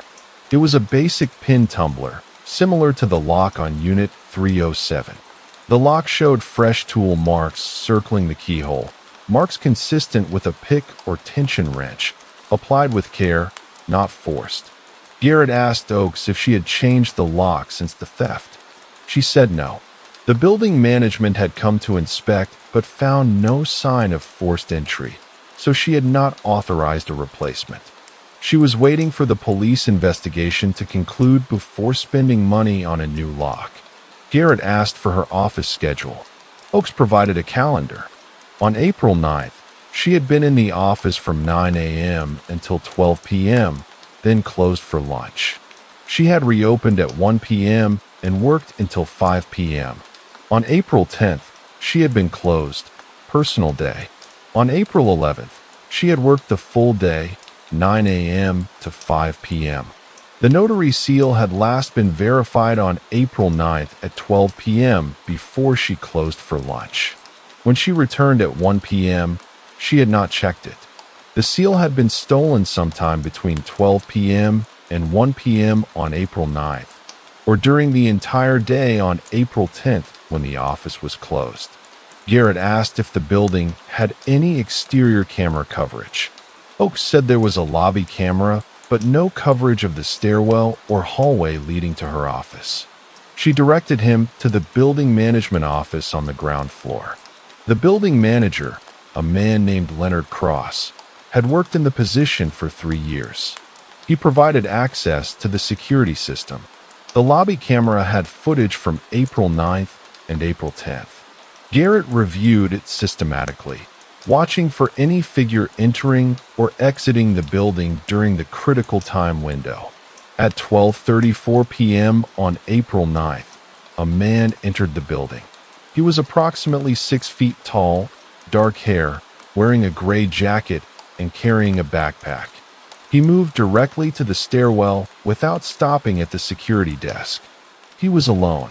At 12:59 p.m., the same man descended the stairs and exited the building.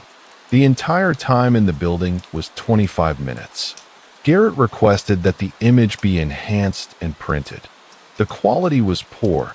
The camera was angled downward from above the entrance, and the man's face was not fully visible.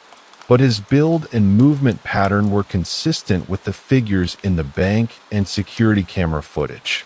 At 1:34 p.m. on April 10th, the same man entered the building again. He was wearing different clothing, a dark shirt and jeans, but the build and gait were consistent. At 2:18 p.m., He descended the stairs and exited. The time in the building was 44 minutes. Garrett asked Leonard Cross if he had been present during those times. Cross said he had worked both days. He did not recall the man.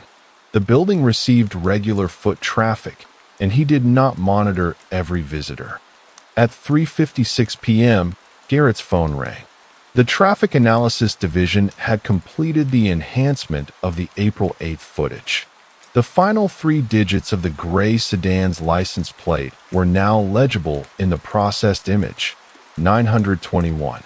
The full plate was 47 MXG 921, matching Thomas Breeden's registered vehicle. Garrett added this to his notes.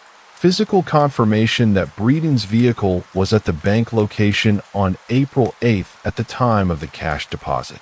He returned to the department and filed an application for a search warrant for Thomas Breeden's residence at 1847 Ashland Drive, apartment 4B. The application outlined the documented facts: the employment connection to Robert Kessler, the unauthorized key log entry, the vehicle registration purchase with cash, the vehicle's proximity to the bank on April 8th, the building security footage showing a matching figure entering the notary office on April 9th and April 10th, and the timeline connecting Breeden to each location where documented criminal activity had occurred. The warrant was approved at 5:22 p.m. Garrett assembled a team to execute it at 6 p.m., approaching Breeden's apartment building in the evening when residents were likely to be home or arriving home. The building manager at 1847 Ashland Drive was reluctant to provide access to Unit 4B without Breeden's consent. Garrett presented the warrant. The manager provided a master key. Unit 4B was accessed at 6:09 p.m. The apartment was small, a studio with a kitchenette, a living area, and a bedroom. The first observation was the absence of furniture. The apartment was nearly empty. There was a single mattress on the bedroom floor with no sheets or blankets. The living room had a folding chair and a small table. The kitchen held no appliances except a microwave. Garrett observed further. In the bedroom closet, there were 3 items hanging: a navy blazer, a gray jacket, and a dark shirt. The navy blazer matched the description of the clothing worn by the man in the bank video. The gray jacket and dark shirt matched the clothing worn by the man entering the notary building on April 9th and April 10th. On the small table in the living room, Garrett found a laptop computer. It was powered off. There were no power cables visible. Beneath the table lay an external hard drive, unplugged. In the kitchenette, the drawers were empty except for one.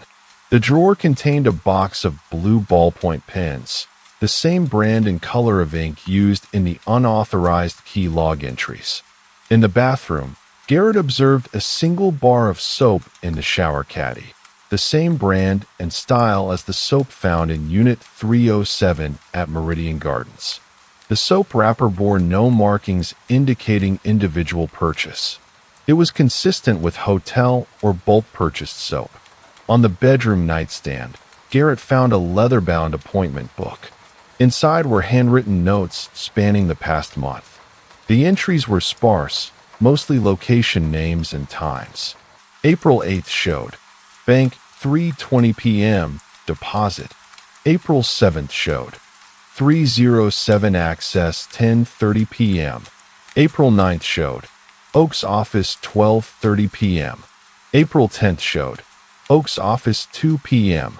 The handwriting in the appointment book was consistent with the handwriting in the unauthorized key log entries at Harrison Climate Control Systems. Garrett photographed each item before removing it for evidence. The laptop was bagged and tagged. The external hard drive was photographed and bagged. The appointment book was photographed and bagged. The blue pens were collected. The clothing items were photographed and bagged. At 6:47 p.m., the search was completed. The apartment had yielded extensive physical evidence connecting Thomas Breeden to the fraud scheme. the theft of the notary seal, and the unauthorized access to Unit 307. But Thomas Breeden was not in the apartment. His location was unknown. Garrett filed a be-on-the-lookout alert for Breeden's vehicle, the gray sedan with plate 47MXG 921. He requested that all traffic cameras in the area be monitored for sightings. He authorized a cell phone ping to locate Breeden's registered phone. The last known location was Breeden's apartment, with no signal activity in the past 6 hours. At 7:53 p.m., Garrett stood in the empty apartment and reviewed the accumulated evidence once more. The documentation was extensive: physical objects, timestamps, location data, handwriting, clothing, vehicle identification, employment records, and building security footage. Each piece was independently verifiable. Each piece pointed to a single individual engaged in a coordinated series of crimes spanning multiple days and locations. What remained unknown was why. The apartment's sparse furnishings suggested Breeden had been preparing to leave, to disappear. The fraud scheme had netted only $2,800, a significant amount, but not exceptional for the effort and risk involved. Garrett photographed the empty apartment one final time and locked the door behind him. At 8:34 p.m., the cell phone ping returned a location. Breeden's phone was active again, pinging off a cell tower in the industrial district near the highway. The signal was moving, consistent with a vehicle in transit. Garrett left the apartment building and drove toward the highway, following the direction of the cell signal. The cell signal pinged again at 8:51 p.m., now 18 kilometers northeast on Route 47, heading toward the state border. Garrett called dispatch and requested backup units to intercept on the highway. He stayed at his desk, monitoring the signal in real time. The signal moved steadily, consistent with highway speed. At 9:04 p.m., it stopped moving. The location was a rest area 32 kilometers from the city limits, near a truck stop. Garrett requested that units approach with caution. The protocol was to establish visual confirmation before engagement. Garrett drove to the rest area, arriving at 9:38 p.m. 2 patrol units were already in position in the parking lot. The gray sedan with plate 47MXG 921 was parked near the far end of the lot, distant from the main building. The vehicle was empty. No one was inside. Garrett examined the vehicle from the outside. The doors were locked. The windows were dark.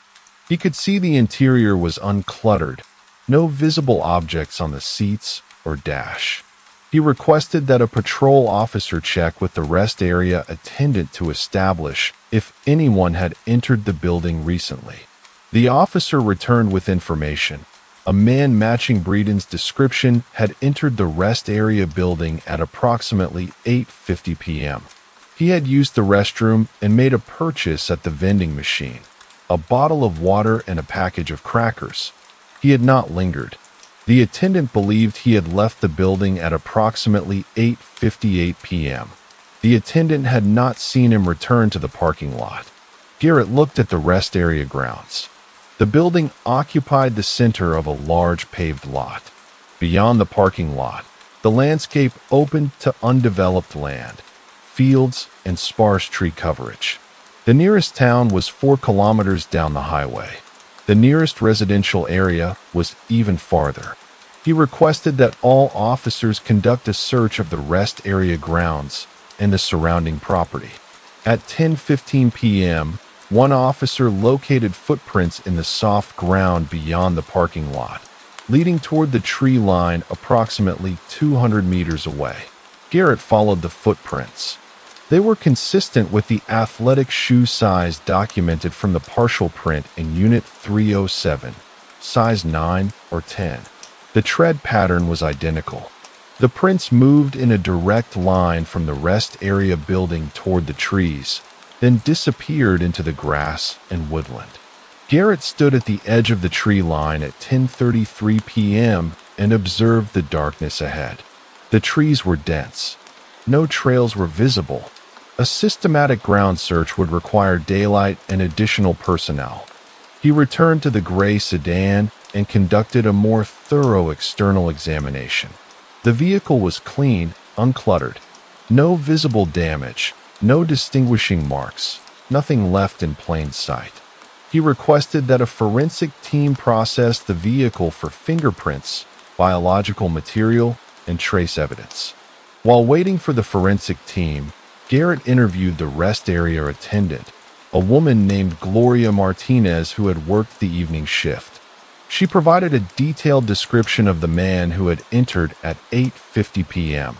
He was approximately 6 feet tall, dark hair, wore a gray jacket, carried a backpack. He had not made eye contact. He had purchased the water and crackers using cash, 2 $5 bills. He had declined a receipt. Garrett asked if the man had appeared injured, agitated, or in distress. Martinez said he appeared calm. He had moved methodically through the building, as though he knew where he was going, which facilities he needed. He had not used the phone or asked for directions. At 11:08 p.m., the forensic team arrived. They processed the vehicle's interior, dusting for fingerprints on the steering wheel, door handles, gear shift, and dashboard. They collected biological samples from the seat and steering wheel, hair fibers, possible saliva residue from the seat back. The vehicle's registration and ownership documents were in the glove compartment. Garrett examined them. The title was registered to Thomas Breeden, address 1847, Ashland Drive, apartment 4B. The registration was current. The insurance was active through the current month. Under the driver's seat, Garrett found a used gasoline receipt dated April 18th at 2:14 p.m. The amount was $47.32. The location was a truck stop 23 kilometers west of the city. Breeden had filled the vehicle's tank 2 days ago and then driven to the rest area approximately 18 hours later. In the center console, Garrett found an additional item, a prepaid cellular phone, different from the phone Breeden had used that had pinged off the tower. This phone was powered off. When turned on, it showed no active service. The prepaid minutes had been exhausted. The phone's call log contained a single outgoing call, made on April 18th at 4:33 p.m. The call had connected and lasted 42 seconds before disconnecting. Garrett requested that the phone's records be retrieved from the service provider. The number called would be documented in the company's database, even if the prepaid account was now inactive. At 11:51 p.m., Garrett stood at the edge of the parking lot and observed the landscape. The highway ran parallel to the rest area. A vehicle could have picked up Breeden if he had walked from the tree line to the highway. The darkness would have provided cover. He returned to his vehicle and called dispatch. He requested that all traffic cameras along Route 47 between the rest area and the state border be monitored for vehicles that had picked up a passenger at approximately 9 p.m. or shortly thereafter. The request would take time to process. Garrett drove back to the city, arriving at the department at 1:23 a.m. on April 20th. He reviewed the prepaid phone data that had arrived by email. The single call had been made to a number registered to a woman named Helen Pruitt, address in a neighborhood on the north side of the city. Garrett ran a background check. Pruitt was 64 years old, employed as a medical records administrator at a hospital. No criminal record. No traffic violations. No connection to Thomas Breeden in any database. But Garrett observed that Helen Pruitt lived at 1856 Ashland Drive, 4 buildings away from Breeden's apartment on the same street. He filed a warrant to obtain Helen Pruitt's phone records, specifically outgoing and incoming calls on April 18th between 4:30 p.m. and 5 p.m. The warrant was approved at 2:17 a.m. The phone service provider responded with records at 2:49 a.m. Pruitt's incoming call log showed a call received at 4:33 p.m. on April 18th from the prepaid phone number, lasting 42 seconds. The conversation had been brief. Garrett reviewed Pruitt's outgoing calls for the same date. At 4:35 p.m., 2 minutes after the call from Breeden, Pruitt had called another number. That call lasted 83 seconds. The number was registered to a car rental agency near the highway. Garrett contacted the rental agency directly. He explained he was investigating a felony and needed information about a rental transaction. The night manager, a man named Stephen Walsh, provided records for April 18th. A vehicle had been rented at 4:52 p.m. using a credit card in the name of Helen Pruitt. The rental was for a sedan, 5 days, unlimited mileage. The vehicle was due back on April 23rd. The rental address provided was the same as Pruitt's residence on Ashland Drive. Garrett requested the vehicle's description and license plate number. The rental was a silver sedan, plate 89NQ487. He filed a be on the lookout alert for the silver sedan. He requested that all traffic cameras between the city and the state border monitor for the vehicle's departure or passage. At 3:34 a.m., a traffic camera feed showed the silver sedan exiting the city on Route 47 at 9:23 p.m. on April 18th.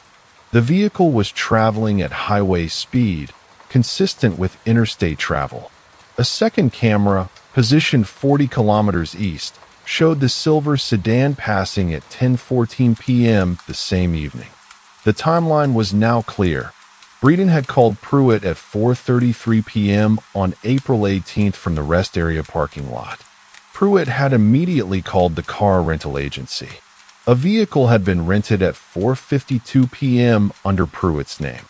The vehicle had been observed on the highway at 9:23 p.m. and again at 10:14 p.m., heading toward the state border.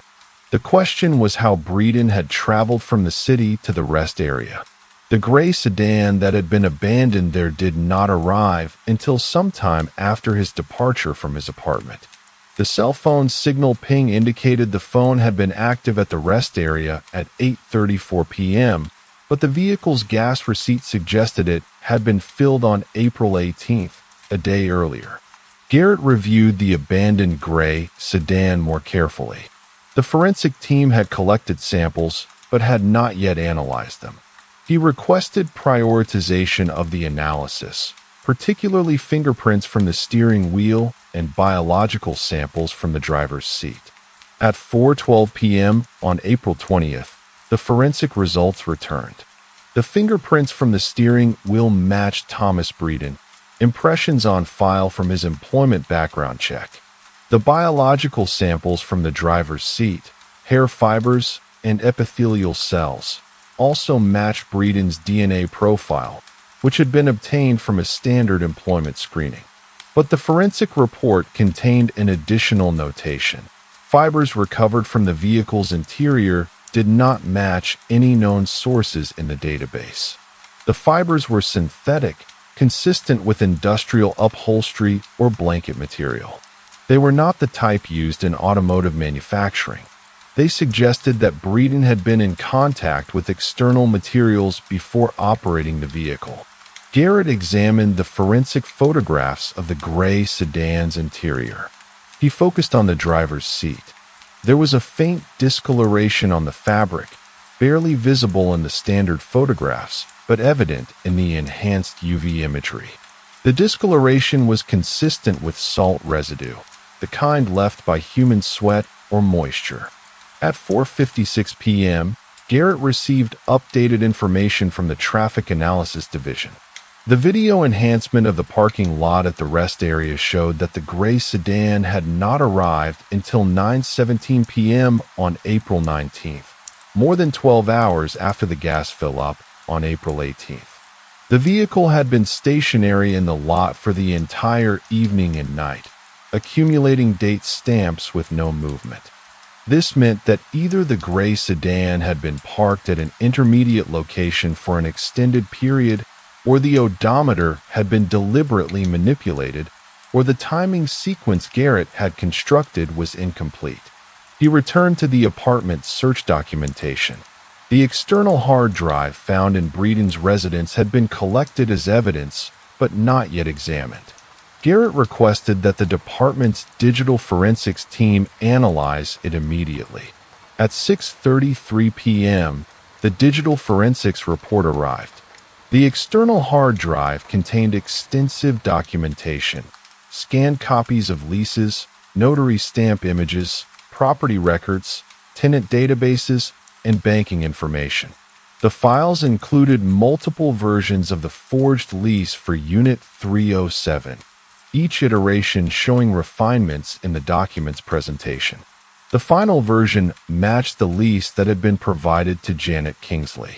The hard drive also contained photographs, images of notary stamps, key copies, and various apartment interiors. Among the photographs was a series taken of Unit 307 itself, dated April 5th and April 6th, showing multiple angles of the living room, kitchen, bedroom, and bathroom. These photographs predated the April 7th late-night access documented in the security footage. But one file on the hard drive was encrypted, password protected. The digital forensics team had not been able to access it.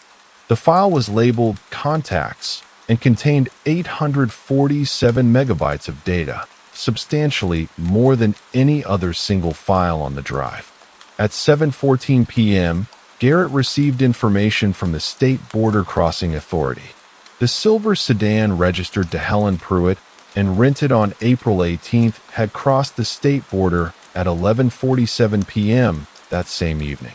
The vehicle had not returned. Garrett filed a multi-state alert for the vehicle. He requested that neighboring states' highway patrol divisions monitor for the vehicle and attempt to locate it. He also filed an arrest warrant for Helen Pruitt on charges of accessory after the fact and conspiracy to commit fraud. Officers were dispatched to her residence at 1856 Ashland Drive. When they arrived at 7:52 p.m., the residence was empty. Pruitt was not at home. Her workplace, the hospital, reported that she had called in sick on April 19th and April 20th and had not answered further calls.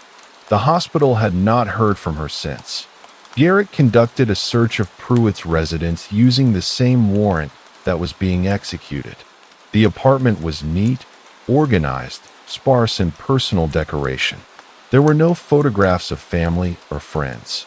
The bedroom contained a single bed, made, with no visible personal items. On a desk in the living room, Garrett found a laptop computer and 2 file folders. The first folder contained documents related to Pruitt's hospital employment, paycheck stubs, tax records, and performance reviews. The second folder contained property records and lease agreements for multiple apartment units in various locations spanning the past 3 years. Garrett examined the lease agreements. Each was for a different property, a different landlord, a different location. Each had been terminated early, with the tenant's deposit returned. The pattern was consistent. A lease signed, occupied briefly, terminated. The deposits had never been contested, but the leases contained different tenant names. Some were signed by Helen Pruitt. Others were signed by different individuals, names Garrett did not recognize. The documents appeared legitimate, notarized, dated. Garrett photographed each lease agreement. He would need to verify the notary seals, the property owners, the deposit transactions. The documentation suggested a broader scheme, not limited to the single fraud at Meridian Gardens. The laptop on the desk was powered on. Garrett did not touch it, instead calling for the digital forensics team to seize it as evidence. But before they arrived, he observed the screen. It displayed a list of property management companies and contact information, annotations noting available units and rental rates.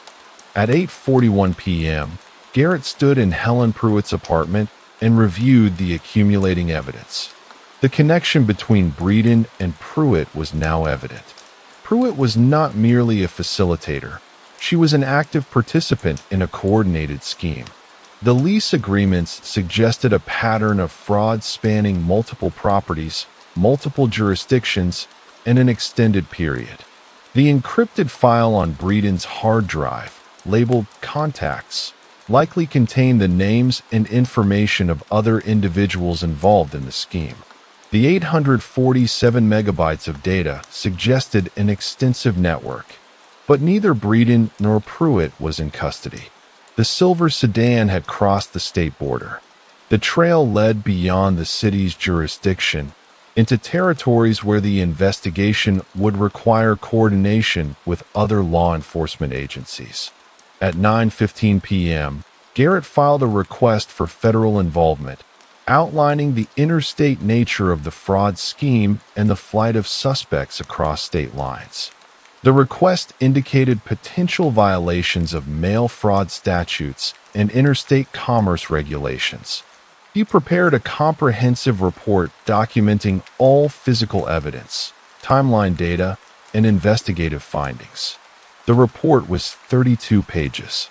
It outlined the chain of evidence from the initial complaint through the identification of suspects, the search of their residences, the discovery of additional criminal activity, and the ongoing pursuit of fleeing subjects. At 10:23 p.m., Garrett sent the report to the federal authorities and requested expedited processing.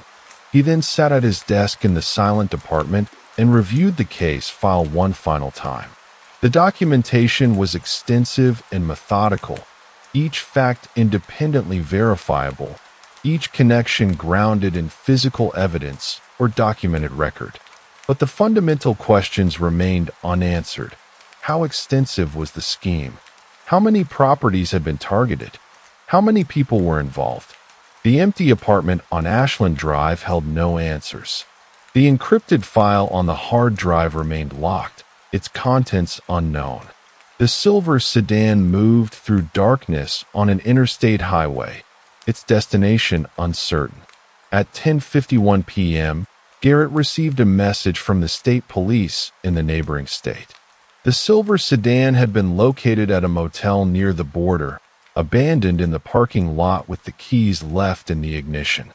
The vehicle was being processed for forensic evidence. But Thomas Breeden and Helen Pruitt were not there.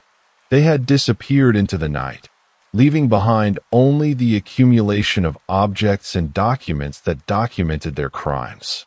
The motel where the silver sedan was abandoned was located in a town called Whitmore, 48 kilometers across the state border. The property manager, a man named Douglas Farley, provided access to the motel's registration records and security footage. The sedan had been parked outside room 114 for approximately 6 hours before a housekeeping staff member discovered it at 6:15 a.m. on April 21st. The motel did not require guests to provide identification at check-in, only a credit card for incidental charges. But Farley provided the charge log. Room 114 had been occupied on 2 separate occasions in the past month, April 7th through April 9th, and April 18th through April 21st. Both stays had been charged to the same credit card, one registered to Helen Pruitt. Garrett requested copies of the credit card statements. The transactions showed purchases at the motel, fuel purchases, and a single transaction at a hardware store. The hardware store purchase, made on April 7th at 2:18 p.m., was for $87.43. The itemized receipt, provided by the store manager, listed lock-picking tools, set of 6, a tension wrench, and a practice lock cylinder. Garrett documented this detail methodically. On April 7th, the same day that Unit 307 had been accessed at 10:44 p.m. according to security footage, Pruitt had purchased lockpicking equipment. The purchases were not made by Breeden. The credit card belonged to Pruitt. Pruitt had been actively involved in the planning and execution, not merely a facilitator who had provided transportation. The motel's security footage showed room 114's entrance, but not the interior. At 6:47 p.m. on April 18th, Breeden and Pruitt had entered the room together. They did not emerge again until 7:52 a.m. on April 19th. The next departure was at 6:23 a.m. on April 21st, the day the vehicle was discovered abandoned. Garrett reviewed the motel's maintenance records. The room had been occupied and vacant multiple times in the past 3 months. But the records showed that room 114 had water damage reported on April 22nd, the day after Breeden and Pruitt had last occupied it. The damage was in the bathroom, around the sink area. The maintenance log indicated that debris had been found on the floor, fragments of plastic and metal, consistent with components of small electronic devices. Garrett requested photographs of the water damage and debris. When provided, he observed the fragments more carefully. They included pieces of hard plastic, metal hinges, and electronic circuitry. The configuration suggested the remains of a portable hard drive or similar storage device, deliberately destroyed by exposure to water. At this point, Garrett sat in the Whitmore police station and reviewed his notes. The timeline was becoming clearer, but a fundamental question remained. Why had Pruitt and Breeden destroyed evidence in the motel room? They had already escaped across the state border. The encrypted file on Breeden's hard drive remained inaccessible to law enforcement. Why risk additional exposure by attempting to destroy physical evidence? Garrett requested that the Whitmore police conduct a detailed search of the dumpsters and waste receptacles near room 114. The search, conducted on April 21st at 4:33 p.m., yielded multiple items: food wrappers, toiletries, discarded clothing, and paper fragments. Among the paper fragments was a receipt, partially burned and water-damaged, but still legible in sections. The receipt was from a hospital pharmacy, dated April 17, 2026. The date was 3 days before Breeden and Pruitt fled the city. The pharmacy was located at the same hospital where Helen Pruitt worked as a medical records administrator. The receipt listed a prescription medication, a 30-day supply of insulin, prescribed to a patient named Raymond Pruitt, with a billing address matching Helen's residence on Ashland Drive. Garrett received this information at 5:14 p.m. on April 21st. He immediately requested Helen Pruitt's employment records from the hospital. The records showed that Pruitt had worked in medical records administration for 7 years. Her performance evaluations were consistently satisfactory. Her compensation had remained static, annual raises of 2 to 3%, standard for the institution. But the employment file also contained a personal information sheet completed at the time of hire. The sheet listed an emergency contact, Raymond Pruitt, relation, son. The son's date of birth indicated he was 26 years old. Garrett ran a background check on Raymond Pruitt. The results showed no criminal record, no employment history in any formal database, no address on file. But medical records, which Garrett obtained through a warrant due to the investigation's federal involvement, showed that Raymond Pruitt had been diagnosed with type 1 diabetes at age 9. He had received ongoing treatment for 26 years, with insulin prescriptions filled regularly and consistently until April 17, 2026. After that date, no additional prescriptions had been filled. No refill requests had been made. Garrett sat with this information for approximately 7 minutes without moving. Then he requested the hospital's personnel records for all employees in the medical records department who had accessed the patient database in the past 6 months. The hospital provided digital logs showing access by department staff members to the patient records system. Helen Pruitt's access log showed unusual activity beginning on March 15, 2026. She had accessed the records for multiple patients. not in the normal course of her administrative duties, but in patterns suggesting research. She had pulled files for patients with chronic illnesses, stable housing, and limited family contact. The hospital's IT department provided more detailed access logs. Pruitt had extracted data from multiple patient files, names, addresses, insurance information, prescription details, and banking records that were sometimes included in medical files for billing purposes. The extracted data matched the lease agreements found in her apartment. Different patients, different names, different financial profiles. Garrett understood the scheme now. Pruitt had used her access to hospital medical records to identify vulnerable individuals, people with chronic conditions requiring ongoing medication, people whose medical needs made them less likely to move, less likely to change addresses or contact information frequently. She had then used their identities to create fake leases, to forge notarizations, to collect deposits that were deposited into bank accounts opened under those same identities. But the mechanism required more than simple fraud. The bank accounts had to be established, the deposits had to be collected and transferred, the identity theft had to be coordinated with someone who could physically access the apartments and execute the leases. That someone was Thomas Breeden. But the question remained, why? The fraud scheme had generated perhaps $28,000, a substantial amount, but not extraordinary. Pruitt earned a steady hospital salary. She had housing. She had employment. The risk far exceeded any rational financial benefit. Garrett pulled the prescription receipt again. Raymond Pruitt, age 26, insulin-dependent diabetic, with no documented employment or independent residence. Garrett requested access to Helen Pruitt's bank records for the past 12 months. The bank records showed regular withdrawals, consistent with living expenses. But beginning on March 1st, 2026, there was an additional pattern of withdrawals, weekly transfers totaling between $400 and $600, withdrawn as cash, with no corresponding vendor or business transaction documented. Garrett calculated the total, approximately $10,000 over 6 weeks.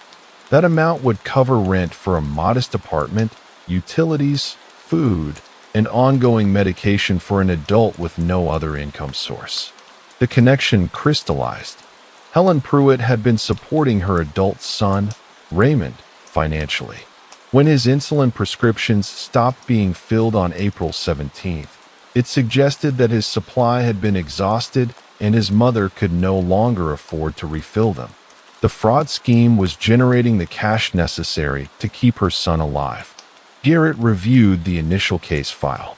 Janet Kingsley, the property manager, had mentioned that the stranger who had called claiming to be a new tenant had spoken with confidence and knowledge about the apartment. He had mentioned specific details about the unit's layout and amenities that were not publicly listed. That information had come from Helen Pruitt's access to property management databases. Breeden had possessed that intelligence because Pruitt had gathered it. They had worked in coordination, Pruitt identifying targets, gathering information, creating fraudulent documentation using her employer's resources. Breeden executing the physical components, accessing apartments, depositing cash, establishing the financial transactions. But there remained one additional detail that had not yet been explained. Garrett pulled up the digital forensics report for the laptop found in Helen Pruitt's apartment. The encrypted file labeled Contacts contained 847 megabytes of data. Digital forensics had been unable to decrypt it, but the Whitmore police had also discovered something in the motel room debris. Among the water-damaged fragments were pieces of a hard drive, the one that had been deliberately destroyed. Garrett requested that the Whitmore police forensics team attempt data recovery from the destroyed device. The response, received at 6:52 p.m. on April 21st, indicated that recovery was possible but would require specialized equipment and time. Garrett authorized the effort and prioritized it. 3 days later, on April 24th, partial data recovery was successful. Among the recovered files were financial records showing transactions that had occurred in the past 6 months. The records documented deposits to multiple bank accounts, transfers between accounts, and withdrawals. The pattern indicated that the scheme was far more extensive than the initial investigation had suggested. The transactions documented fraud involving at least 12 different properties, 12 different sets of forged leases, and approximately $156,000 in collected deposits. The scope was substantially larger than the single $2,800 case that had initiated the investigation. But the financial records also showed something else: payments. Regular payments to a hospital, a pharmacy, a medical equipment supplier. The hospital payments were for insulin pumps and continuous glucose monitoring devices, equipment that would be necessary for someone with type 1 diabetes who required sophisticated management of the disease. Garrett accessed public hospital billing records and cross-referenced them with Raymond Pruitt's name. The records confirmed that Raymond Pruitt had been a patient at the hospital, receiving endocrinology services, with bills totaling $18,400 over the past 2 years. The hospital had been attempting to collect the debt, but payment arrangements had been made, and the most recent payment of $1,200 had been received on April 9, 2026. The April 9th payment had been made with cash. It was 1 week after the hardware store purchase of lock-picking tools and 4 days after the initial fraud transaction at Meridian Gardens. Garrett sat at his desk in the police department on April 25, 2026, and reviewed the entire case file from the beginning. The lease agreement, the bank deposit, the notary stamp theft, the unauthorized key log entries, the vehicle registrations, the cell phone records, the motel receipts, the destroyed hard drive, the hospital pharmacy records, the employment access logs, the bank withdrawals, the property databases, the furniture in the empty apartment, the prescription dates, the medical equipment bills. Each piece of physical evidence, each documented transaction, each timestamp and signature and receipt added to a singular, inescapable conclusion. Helen Pruitt had orchestrated an extensive fraud scheme not for personal enrichment or criminal ambition. She had done it to keep her son alive. He was diabetic, requiring ongoing medication and medical care that cost thousands of dollars monthly. The hospital bills had accumulated. The debt was unpayable on her salary. The medical system, with its costs and complexities, had created a situation in which an honest income could not sustain the basic medical needs of her child. Thomas Breeden had been recruited as the physical executor of the scheme. Whether he had been a romantic partner, a friend, or an associate was unclear from the available evidence. But he had chosen to participate, to take the risks, to collect the deposits and deliver them to accounts that would fund the ongoing care of a man he may have known or may have never met. The single transaction that had unraveled the scheme, the $2,800 deposit at Meridian Gardens, had been careless only in its simplicity. A pattern of dozens of similar transactions at other properties would likely never have been detected. But this one had been called in by a property manager who had checked with the actual owner. One decision, one phone call, one moment of verification had initiated an investigation that had traced back through every transaction, every location, every connection. At 7:23 p.m. on April 25th, Garrett typed his final report. He documented the motive grounded in financial desperation and medical necessity. He outlined the conspiracy between Pruitt and Breeden.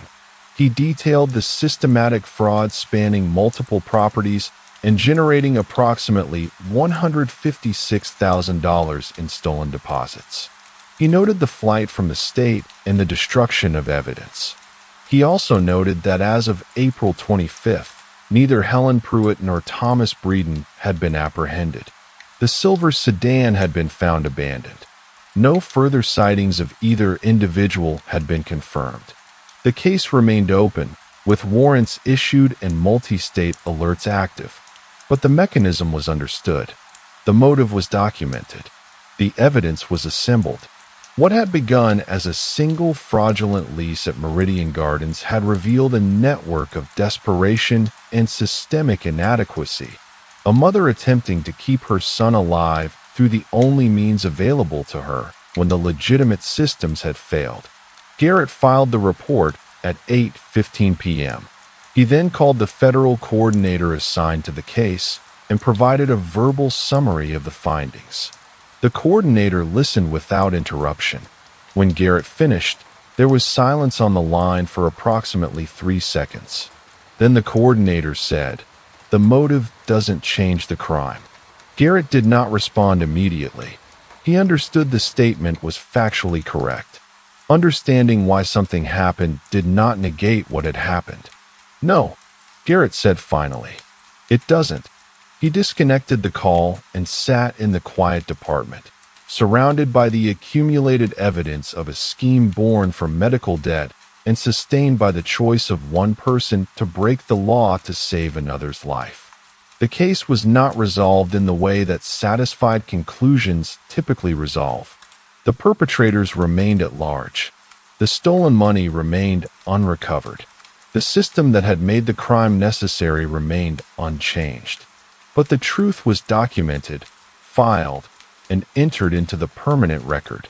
It would remain there, a physical and institutional acknowledgement that the crime had occurred, that its origins were grounded in documented medical necessity, and that two people had chosen to commit fraud rather than accept the consequences of being unable to afford insulin. At 8:47 p.m., Garrett turned off his desk lamp and left the department. The investigation would continue. Other agencies would conduct searches. Other investigators would pursue leads. But the essential work, the accumulation of facts, the logical connection of evidence, the identification of motive, had been completed. The case file would sit in storage, a record of what had happened and why. And somewhere, Helen Pruitt and Thomas Breeden were moving through the darkness, carrying with them the knowledge that the truth had been discovered, documented, and filed away in a police database where it would exist, unchanging and permanent, for as long as institutional records were maintained. Story 3. A small business owner hired a general contractor to repair water damage in her storage room. He quoted $1,200 for the work. After he left, she found herself receiving invoices from 3 other contractors, plumber, electrician, and HVAC specialist, all claiming to be part of his subcontracting network. When she called them, none had actually done work at her location. The original contractor had fabricated invoices and split the fraudulent charges with fake businesses he'd created. The storage room was cold. Detective Morrison, no relation to anyone she'd met, stood in the doorway with a clipboard and a mag light, taking in the space before moving. The water damage was real enough. A darkened corner where drywall had buckled, a chemical smell underneath the ambient mustiness of old cardboard and metal shelves. The business owner, Patricia, had left her in here alone per protocol. "Take whatever time you need," she'd said, her voice still carrying the flatness of someone who'd realized they'd been systematically robbed. Morrison moved methodically. The storage room was 8 meters by 5, utilitarian. Steel shelving units held inventory boxes labeled in faded marker. No signs of forced entry on the door, no scratches around the lock cylinder, no prime marks on the frame. The contractor had been invited in. The woman had called him because water was leaking from the ceiling above. She began photographing. The wet patch on the floor measured approximately 2 meters across, and she noted the discoloration pattern, darker at the center, fading outward in a way that suggested the water damage predated the contractor's visit. She checked her notes. The contractor, named David Rothschild, had arrived on March 14th at 3:22 p.m. according to Patricia's appointment log. The water stain's pattern of oxidation and mold bloom suggested at least 2 to 3 weeks of exposure prior. The invoices Patricia had received told a story through their inconsistencies. Morrison had photographed them before coming to the storage room. The first invoice, from Rothschild's own company, bore a business registration number. The second invoice, from Pinnacle Plumbing Solutions, had been printed on standard white paper with margins that didn't align to any commercial invoice template she recognized. The third and fourth invoices from the electrical and HVAC businesses showed similar formatting irregularities. More importantly, the payment addresses differed. All 4 companies supposedly subcontracting for the same job had directed checks to 3 separate addresses, none of them matching Rothschild's registered business location in the county records she pulled that morning. She turned her attention to the ceiling. The water damage originated from directly above, but the leak pattern was odd. Morrison pulled on latex gloves and examined the wet portion of insulation visible where the drywall had separated from the frame. The fiberglass was saturated, but only in a concentrated area. She noted the smell again, not just water, but something chemical. Mineral deposits had formed in white crystalline patterns on the underside of the framing, suggesting the water had been running for an extended period before Patricia had noticed. She moved a stack of boxes to access the back corner where the water damage was most severe. As she did, something caught the beam of her flashlight. A copper pipe fitting, disconnected, lay on the concrete floor half hidden under a shelf. She photographed it in place before picking it up. The fitting was relatively new. No corrosion on the threads, no mineral buildup. It bore no manufacturer markings except a small stamp, made in Taiwan. The threads showed evidence of recent cutting. The cut was clean, made with a pipe cutter rather than a saw. A small amount of copper debris, shavings, remained on the floor nearby. Morrison photographed the debris pattern. The shavings lay in an arc suggesting the cut had been made while the pipe was in position, not removed. She ran her flashlight along the ceiling framework above the stain. The point where the copper line should have connected to what appeared to be an overflow or condensation line was exposed. The connection had been severed. She descended the stepping stool she'd positioned beneath the opening. In her experience, plumbing didn't spontaneously disconnect itself. The fitting in her evidence bag told a specific narrative. Someone had cut that line deliberately. The mineral deposits on the insulation indicated the water had been flowing into the storage room for days, possibly a week or longer. The contractor had been called because water was visible in the storage room. The water had likely reached a point where concealment was no longer possible. Morrison walked the perimeter of the room again, this time looking for tools. No pipe cutter lay abandoned here. No toolbox. Whatever had been used to sever that line had been removed from the premises. She checked behind the shelving units and found only dust, the outlines of boxes that had been moved. She returned to the front of the room and examined the door more carefully. The lock was a simple pin tumbler. No tool marks. The deadbolt showed scratches consistent with normal key insertion, nothing more. Rothschild had either been given a key or had arrived during business hours when the door was unlocked. Patricia confirmed the latter. He'd entered while the storage room was accessible to employees. Back in the main office, Morrison requested the security system footage. Patricia produced a USB drive containing 30 days of surveillance from the camera mounted outside the storage room door.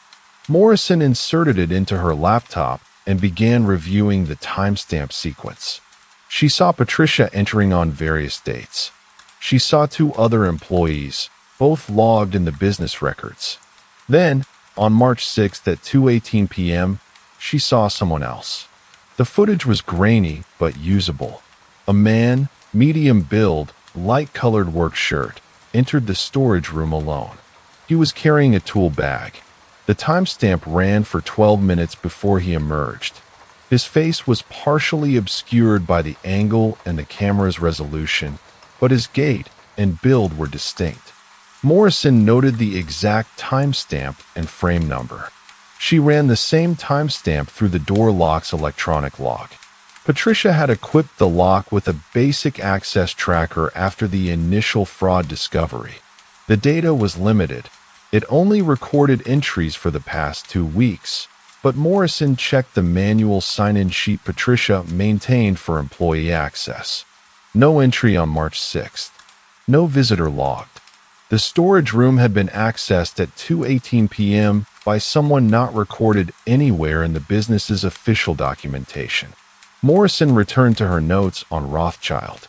His business registration was legitimate, but she'd already contacted the county recorder.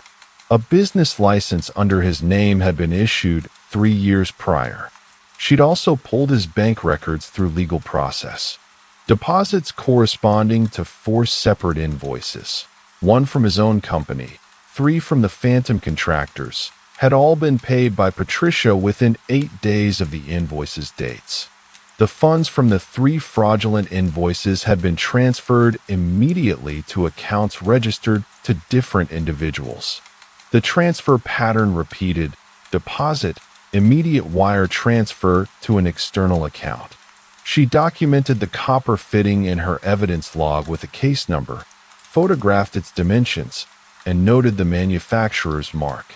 The fitting was consistent with standard residential plumbing fixtures. The cut was fresh, no oxidation on the interior surfaces exposed by the severing. The room was growing darker as the afternoon progressed. Morrison looked at the water stain again, now understanding its origin. Someone had deliberately compromised a water line to create a problem requiring contractor intervention. Rothschild had then presented himself as the solution, quoted a price the woman could afford to pay quickly, and orchestrated a series of fraudulent invoices that transferred funds through multiple shell businesses. The deliberate nature of the damage, the precision of the pipe cutting, the advanced knowledge required to know the plumbing line's location and capacity, none of it suggested spontaneity. Morrison photographed the room one final time, standing in the doorway and scanning across with her flashlight before switching it off. In the silence and darkness, the only sounds were her footsteps on concrete and the low hum of the building's electrical systems in the walls. Detective Kaplan requested Patricia's accounting files the next morning. The business owner had organized them in a filing cabinet in her office, a small room adjacent to the storage area, separated by a single interior wall. Patricia handed over 3 years of bank statements, invoices paid, and vendor records without hesitation. She wanted the investigation to move quickly. Kaplan spread the documents across a conference table in the police station's evidence room. The fluorescent lights hummed overhead. She began with the most recent statements, working backward chronologically. The pattern emerged within the first hour of review. Kaplan photographed each document before making notes. Patricia's business maintained a single checking account with a regional bank. Deposits were regular, customer payments for inventory sales, consistent with a small retail operation. Withdrawals were typically for payroll, utilities, and supplies. The baseline monthly expenditure was predictable, between $4,200 and $5,800 depending on inventory restocking cycles. Then, beginning in late February, the pattern altered. On February 28th, Patricia had written a check to Rothschild Restoration Services in the amount of $1,200. The check number was 847. Kaplan found the corresponding bank image, a photograph of the canceled check taken automatically by the bank's scanning system. The memo line read, "Water damage repair, storage room." 4 days later, on March 4th, 3 additional checks appeared in sequence. Check 849 was payable to Pinnacle Plumbing Solutions for $890. Check 850 was made out to Eastridge Electrical Systems for $1,015. Check 851 was issued to Premier HVAC Maintenance for $675. All 4 checks, when totaled, came to $3,780, more than 3 times Patricia's typical monthly repair and maintenance budget. Kaplan photographed each check image. The handwriting on all 4 was Patricia's own, but something about the sequence interested her. She pulled the bank statement for March itself and cross-referenced the dates. Patricia had reported the fraud on March 18th, after receiving collection notices from 3 vendors she'd never hired. That meant she had written these checks between March 4th and March 6th, possibly without fully understanding what she was paying for. The bank statements included a supplementary document, a list of all transactions processed during each month. Kaplan scanned through March's list methodically. Check 847 cleared on March 1st. The 3 subsequent checks cleared on March 5th. But Kaplan noticed something the basic statement didn't highlight. A debit card transaction on March 3rd for $87.42 at Harbor Office Supply, located at a shopping center on the north side of the city. Patricia had mentioned no office supply purchase. Kaplan added it to her list of items to investigate. She continued through the March transactions. Most were routine. Then, on March 8th, another anomaly. A wire transfer of $1,950 from Patricia's account to an external account at a different bank. The destination account holder was listed only as Pinnacle Solutions, LLC. No explanation appeared on the statement. Kaplan contacted Patricia's bank directly. The fraud department had already begun their own investigation, but they provided Kaplan with additional documentation. The wire transfer on March 8th had originated from Patricia's account, but had been authorized through the bank's online portal using Patricia's login credentials. The transaction log showed it had been initiated at 5:38 p.m. on a Friday evening. Kaplan verified with Patricia that she had not authorized the transfer. The bank confirmed that the IP address associated with the login did not match Patricia's home or office networks. It originated from a commercial internet service provider serving multiple locations across the metropolitan area. Kaplan's next step was the Harbor Office Supply Store. She drove there mid-morning on April 2nd. The store was small, occupying a corner unit in a strip mall adjacent to a dry cleaner and a tax preparation service. The manager, a woman named Helen, was working the register when Kaplan entered. Kaplan showed her badge and explained she was investigating a transaction from March 3rd. Helen accessed the store's point-of-sale system. The transaction appeared in the records. $87.42 charged to Patricia's debit card on March 3rd at 2:51 p.m. Helen pulled up the receipt image. The purchase consisted of 2 items: a box of standard letterhead paper, 500 sheets, white, 20 pounds, bond, and a ream of cardstock in cream color. The receipt was printed on thermal paper, the kind that fades over time. The text was still legible, but beginning to show the characteristic browning of older thermal receipts. Kaplan asked if the store had security footage. Helen checked. The system retained 30 days of video. She provided Kaplan with access to the recording from March 3rd. Kaplan reviewed it on a monitor in the store's back office. At 2:50 p.m., a man entered the store. Medium build, similar to the figure in the storage room footage from March 6th. He selected the paper and cardstock, proceeded to the register, and paid with a card. The resolution was poor, but the transaction matched the receipt. Kaplan photographed the receipt with her phone and requested Helen email her a high-resolution scan of the POS receipt image. She also requested any additional transaction records for that card on that date or adjacent dates. Helen obliged. 3 other transactions appeared. One at a gas station for $32.15 at 1:47 p.m., another at a grocery store for $19.68 at 3:22 p.m., and a third at a pharmacy for $12.99 at 4:15 p.m. All were made with Patricia's card. Kaplan returned to the station and requested the security footage from those 3 locations. The gas station, which operated 24 hours, had footage from the date. The man appeared on camera at 1:47 p.m., pumping fuel into a dark-colored sedan, license plate partially obscured by the angle of the camera. The pharmacy footage showed him entering alone, remaining in store for approximately 4 minutes, and exiting with a small bag. The grocery store camera captured him purchasing what appeared to be cleaning supplies and personal items, nothing that required any particular explanation. Back at the station, Kaplan examined the letterhead and cardstock more carefully. She requested the original receipt from Patricia and compared it to the Harbor Office supply receipt. Patricia's receipt was printed on standard white paper, the kind issued by Patricia's bank as part of her account documentation when she'd withdrawn cash to pay for an invoice she'd received by mail.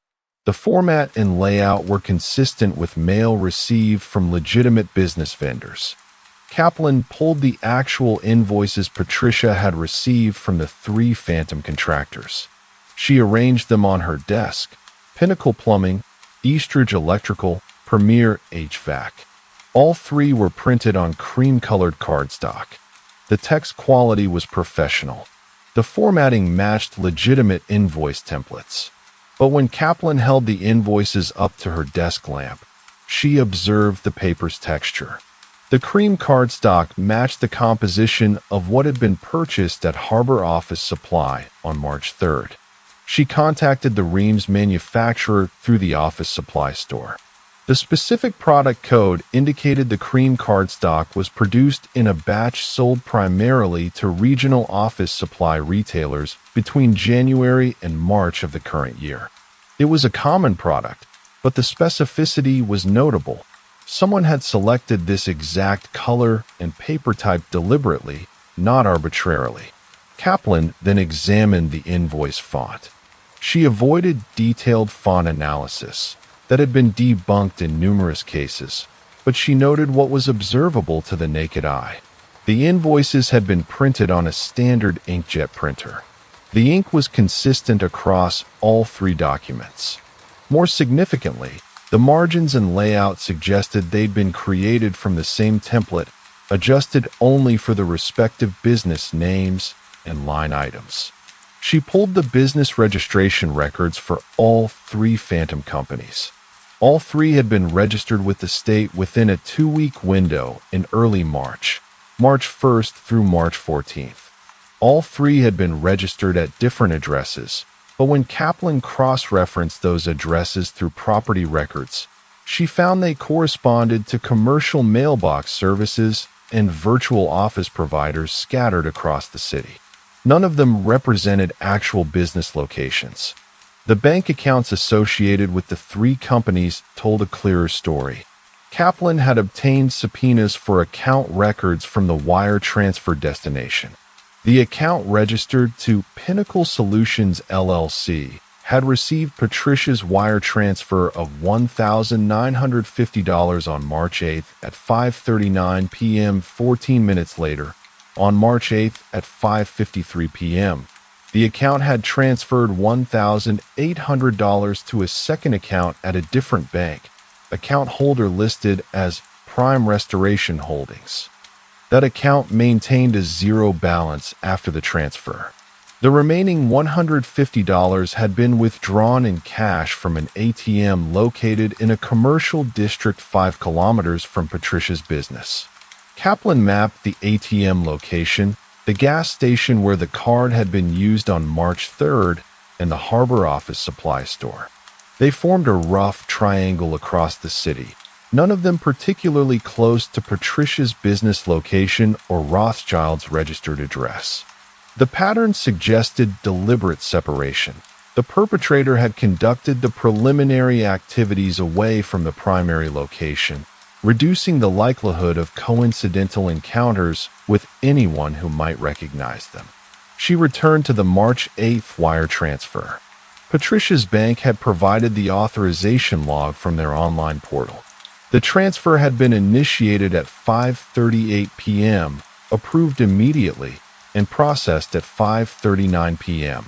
The IP address, as noted earlier, belonged to a commercial internet service. Kaplan contacted the ISP. The address space belonged to a business center in the downtown district that provided shared office services, high-speed internet, and meeting facilities on an hourly or daily rental basis. The business center's manager, when Kaplan visited on April 3rd, provided access records for March 8th. The center did not require formal check-in.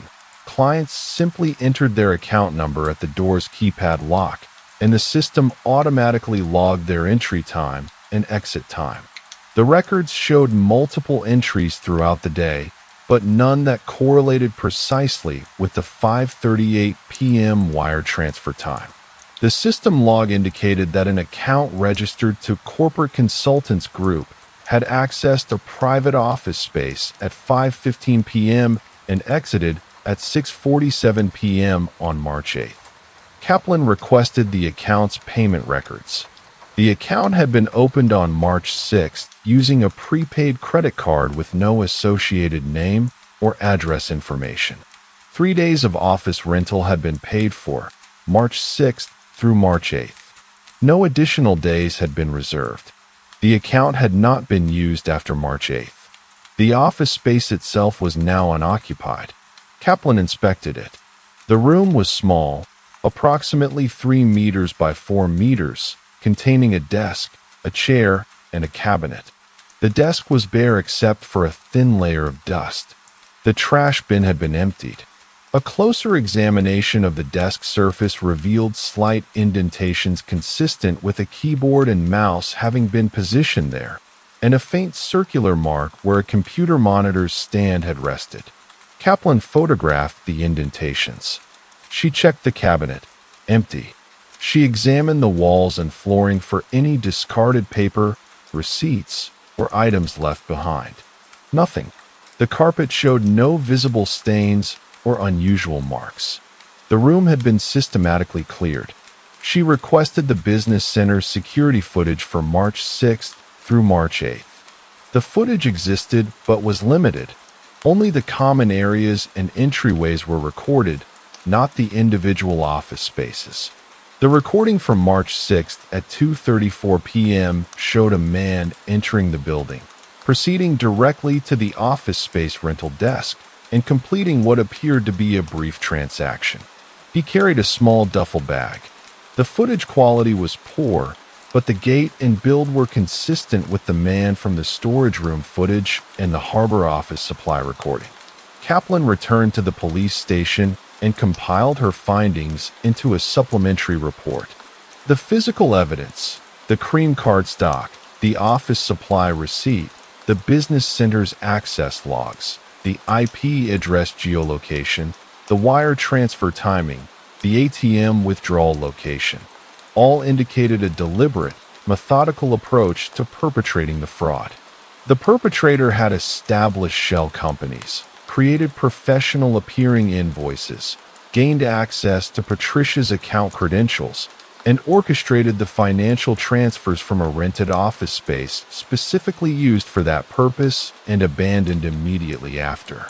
The evidence did not yet connect this perpetrator to Rothschild directly, but Kaplan had begun tracing Rothschild's movements on the dates in question. Kaplan obtained a warrant to access Rothschild's business premises on April 4th. The address was a warehouse unit in an industrial district on the south side of the city, zoned for light manufacturing and commercial services. The unit was small, approximately 150 square meters, with a roll-up metal door and a single office window. The exterior showed no signage, only the address number painted in faded white numerals on the brick. The property manager, a man named Gregory, met Kaplan at the location with a key. He indicated that Rothschild had leased the space for 14 months, paying month to month. Rent was current through March. Gregory had no record of Rothschild requesting renewal for April, and the space had remained unoccupied since early March. The interior was largely empty. The concrete floor bore the rectangular outlines where shelving or workbenches had once been positioned. The air smelled of machine oil and concrete dust. A single desk occupied the corner nearest the office window. 2 filing cabinets sat beside it, both locked. Kaplan photographed the overall layout before proceeding. She forced the filing cabinet locks using a pry bar. The first cabinet contained invoices, legitimate ones, issued by suppliers to Rothschild's business for materials and equipment purchased over the preceding year. Kaplan photographed them methodically. The invoices showed purchases of drywall, joint compound, primer, paint, flooring materials, and assorted tools consistent with water damage restoration work. The dates ranged from March of the previous year through February of the current year. No invoices appeared dated after February 28th. The second filing cabinet held client files. Kaplan counted them. 17 folders, each containing a client name, address, description of work performed, and corresponding invoice issued. She selected 3 at random and began cross-referencing them against public records. All 3 clients existed. All 3 addresses were valid residential properties. The dates of service aligned with reasonable timelines, typically 5 to 7 days between the initial service date noted on the file and the invoice date. Kaplan then examined Rothschild's own business records more closely. He maintained a calendar. A paper wall calendar hung above the desk. Kaplan photographed it. The calendar showed service appointments marked in blue ink with client names and brief descriptions. She cross-referenced the marked dates against the client files. The marked appointments aligned with the filed invoices. In March and February, every weekday appeared to have at least 1 appointment marked. But Kaplan noticed a gap.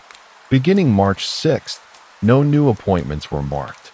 The calendar remained blank from March 6th through the end of the visible month. She searched the desk drawers. The first drawer contained pens, pencils, business cards, and a stapler. The second drawer held blank invoice pads, the standard forms Rothschild used to bill legitimate clients. The pads bore his company name, license number, and tax identification number across the top. The third drawer contained a logbook. Kaplan opened the logbook. It was a standard contractor's notebook, bound with a spiral spine. The first entry was dated March 1st of the previous year, the business's apparent start date. Entries appeared daily, documenting work performed, materials used, and client interactions. The handwriting was consistent throughout, neat, methodical, recorded in blue or black ink, depending on the pen used. She turned to March of the current year. The entries continued in the same format through March 5th. On March 6th, the entry was brief: storage room, water damage assessment. Below it, in the same handwriting, consulted with client regarding scope and timeline. No materials listed. No follow-up work scheduled in the subsequent entries. March 7th showed no entry. Neither did March 8th, 9th, or 10th. The next entry appeared on March 11th. Client follow-up calls. No response from 3 subcontractors. Below that, contacted plumbing service regarding delay. The entry bore a notation in the margin: discrepancies in invoices received. Kaplan photographed each page. The March 11th entry was significant. Rothschild had documented discovering the fraudulent invoices before Patricia had reported them. The entry indicated he had been aware that something was amiss with the subcontracting arrangement. She continued through the logbook. Entries from March 12th through March 18th documented Rothschild's attempts to contact the subcontractors and resolve the issue. The March 18th entry stated, "Client called regarding fraudulent charges. Advised her to contact police. Informed her I did not authorize the 3 subcontractor invoices." Kaplan noted the tone of the entries.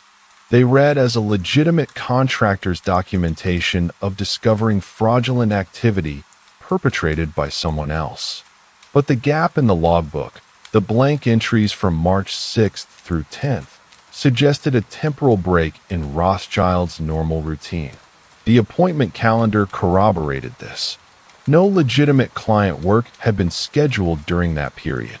She searched the remainder of the warehouse space. Behind the desk, a metal shelving unit held containers of cleaning supplies and restoration materials. Nothing unusual.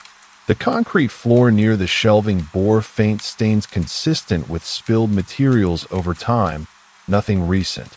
The office window looked out onto the parking lot. Kaplan noted that the window had a clear view to 3 parking spaces directly in front of the warehouse unit. She requested the parking lot security footage from the property manager. Gregory consulted his phone. The property maintained a single camera mounted on the adjacent warehouse unit, angled to cover the parking area. Footage was retained for 30 days. Gregory provided Kaplan with access to a digital archive. Kaplan reviewed the footage from March 1st through March 18th. Rothschild's vehicle, a white van bearing his company name and logo on the side, appeared regularly. It was parked in the spaces in front of the warehouse most business days. The vehicle was present on March 2nd, 3rd, 4th, and 5th, departing each afternoon between 4:15 p.m. and 5 p.m. On March 6th, the van arrived at 8:34 a.m. but departed at 9:47 a.m., notably earlier than typical. The van did not return until March 11th at 10:15 a.m. The absence was significant. March 6th through March 10th represented a 5-day period during which Rothschild's van had not been parked at his warehouse. Kaplan cross-referenced this against the business center's access logs from her earlier investigation. The corporate consultants group account had been opened on March 6th and had accessed the rented office space through March 8th. The timeline overlapped. She requested Rothschild's phone records through a subpoena. The carrier provided a detailed call log dating back 3 months. Kaplan reviewed the dates in question. On March 3rd, Rothschild had made no outgoing calls, but he had received 3 incoming calls. One at 9:22 a.m. from a number registered to a cell phone, another at 1:15 p.m. from the same number, and a third at 3:58 p.m. from a different cell phone number. On March 5th, Rothschild had made a single outgoing call at 2:47 p.m. to a number registered to Patricia's business. This aligned with his logbook entry documenting initial contact with the client regarding the water damage assessment. The call had lasted 7 minutes. On March 6th at 9:15 a.m., 3 minutes before his van departed from the warehouse, Rothschild had received a text message. The carrier's records did not provide the message content, only the origin number, the same cell phone that had called him on March 3rd at 9:22 a.m. and 1:15 p.m. Kaplan requested the billing records for that cell phone number. The carrier complied. The account was registered to a name, Robert Westbrook, with an address in a residential neighborhood approximately 8 kilometers from Rothschild's warehouse. Kaplan ran the name through available databases. Westbrook had no criminal record. His driver's license listed the same address. A property records search showed he owned a house in the neighborhood, purchased 8 years prior. Kaplan obtained a second warrant to examine Rothschild's bank account activity from February 15th through March 18th. The bank provided transaction records. Rothschild's account showed deposits from legitimate clients, typical revenue for a small restoration contractor. But Kaplan noted an anomaly. On March 10th, 2 days before Rothschild's logbook entry documenting his awareness of the fraudulent invoices, he had made a withdrawal of $2,400 in cash from an ATM. The ATM was located in the downtown commercial district, less than 2 blocks from the business center where the corporate consultants group account had rented office space. The withdrawal amount was significant. It was precisely the amount that Patricia had paid in the 4 checks. $1, $200 to Rothschild himself, plus $890, $1,015, and $675 to the 3 Phantom companies. The timing was also significant. Rothschild had withdrawn the cash after the fraudulent activity had been completed, but before Patricia had discovered it. Kaplan returned to the business center and requested security footage from March 10th. The footage, reviewed in the station conference room, showed a man entering the building at 2:19 p.m. The resolution was insufficient to confirm identity definitively, but the build, gait, and clothing were consistent with Rothschild's appearance in other available photos. The man proceeded to the ATM located in the business center's lobby. The transaction occurred at 2:21 p.m. The man remained at the ATM for approximately 2 minutes, then departed at 2:23 p.m. The ATM records provided additional confirmation. A withdrawal of $2,400 had occurred at 2:21 p.m. on March 10th from Rothschild's account at his home bank, using an out-of-network ATM. The transaction incurred a $3.50 foreign ATM fee. The charge appeared on Rothschild's bank statement the following day. Kaplan compiled the timeline. March 3rd at 2:51 p.m., an unknown man purchased letterhead and cream cardstock at Harbor Office Supply using Patricia's debit card. March 6th at 8:34 a.m., Rothschild arrived at his warehouse. March 6th at 9:15 a.m., Rothschild received a text message from Robert Westbrook's cell phone. March 6th at 9:47 a.m., Rothschild departed from his warehouse. March 6th through March 8th, the corporate consultants group account accessed rented office space in the downtown business center. March 8th at 5:38 p.m., a wire transfer of $1,950 was initiated from Patricia's account to Pinnacle Solutions LLC, using a commercial internet connection from the business center. March 10th at 2:21 p.m., a $2,400 cash withdrawal occurred from Rothschild's account at the downtown business center ATM. Kaplan cross-referenced Westbrook's phone records with Rothschild's. The 2 men had communicated extensively over the preceding 3 months, dozens of calls and text messages beginning in December. Their communication pattern changed after March 10th. No further contact appeared in either phone record after that date. She obtained Westbrook's address and conducted a preliminary surveillance on April 5th. The house was a single-story residential property in a quiet neighborhood. The driveway was empty. No vehicles were visible. Kaplan noted the property appeared unoccupied. Newspapers were piled on the front porch, and the lawn showed signs of neglect, grass growth suggesting at least 2 weeks without maintenance. Kaplan returned to the station and requested utility records for Westbrook's address. The electric company provided information indicating that the account had been placed on vacation status on March 9th. The service had not been returned to active status. Water records showed similar dormancy dating to March 9th. The property manager for Westbrook's residence, Kaplan obtained his contact information from the property records office, confirmed that Westbrook had notified him on March 8th that he would be away for an extended period and requested that mail be held at the post office. The manager had no information regarding when Westbrook intended to return. Kaplan requested a welfare check at the residence. A patrol unit responded on April 5th at 4:32 p.m. The officers found no signs of distress or emergency. The doors were locked. Through the window, no evidence of activity was visible. No response came when officers knocked. The officers documented their findings and concluded that Westbrook appeared to have relocated or was simply away from home.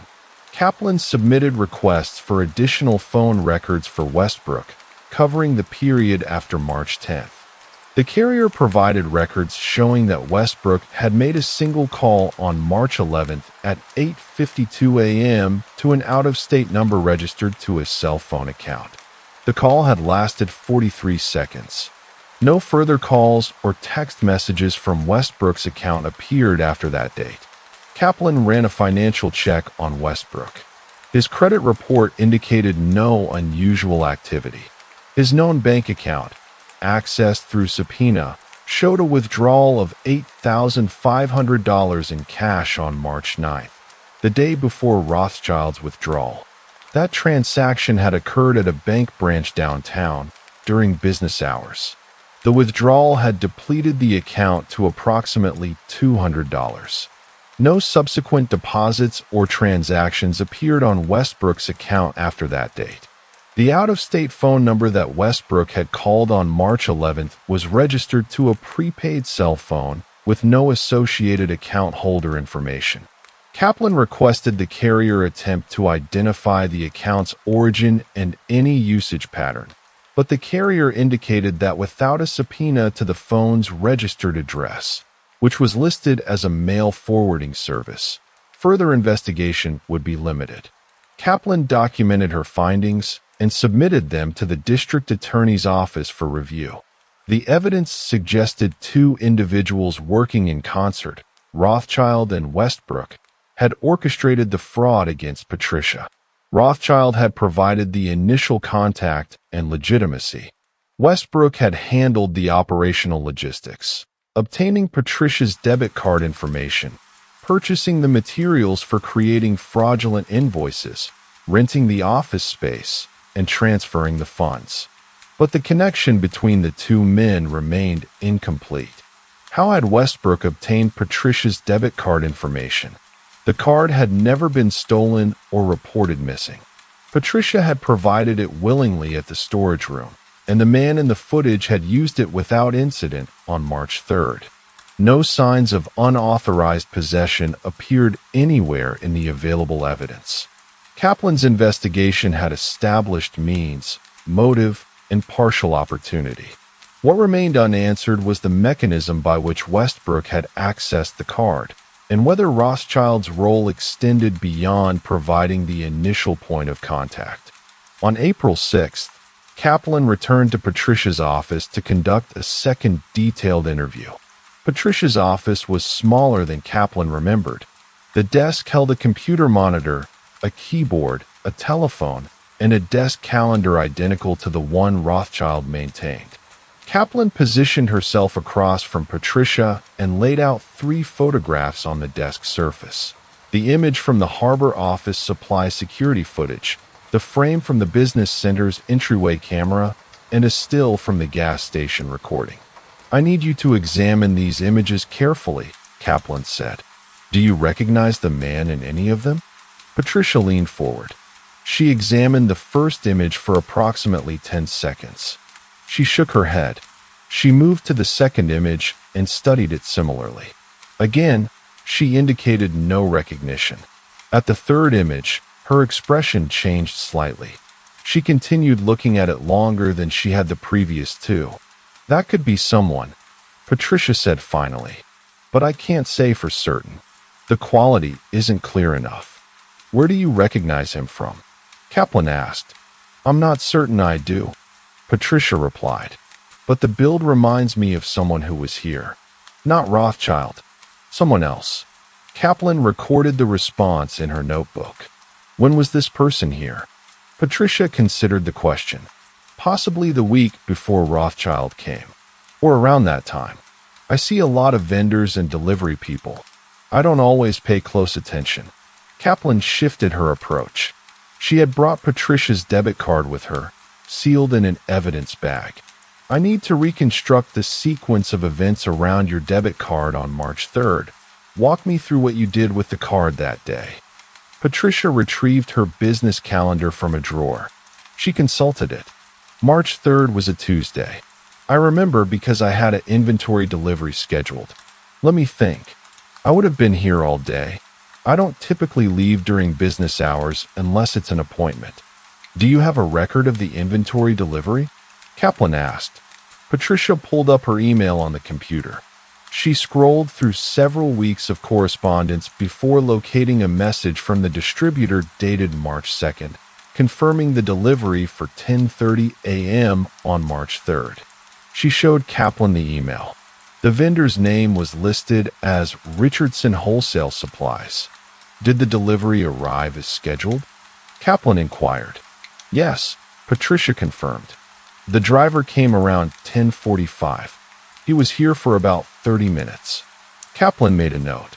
And you were here during that time? Of course, Patricia said. I had to verify the shipment and sign for it. Did the driver require payment? Kaplan asked. Patricia shook her head. It was invoiced. They bill me monthly. Kaplan then asked Patricia to detail her movements on March 3rd in chronological order. Patricia indicated she had arrived at the office around 8:15 a.m. She had been at her desk most of the morning handling administrative work. The inventory delivery had occurred at 10:45 a.m. After that, she had worked through lunch. She had left briefly around 3 p.m. to deposit checks at her bank. She had returned to the office and worked until 5:30 p.m. when she had closed for the day. Kaplan requested the bank deposit slip. Patricia located it in her filing cabinet, dated March 3rd, deposited at 3:18 p.m., containing 2 checks totaling $3,400. The deposit slip bore the timestamp from the ATM where Patricia had used the machine. Did you use your debit card anywhere that day? Kaplan asked. Patricia thought about it. Not that I recall. I used checks for the inventory payment and checks for the bank deposit.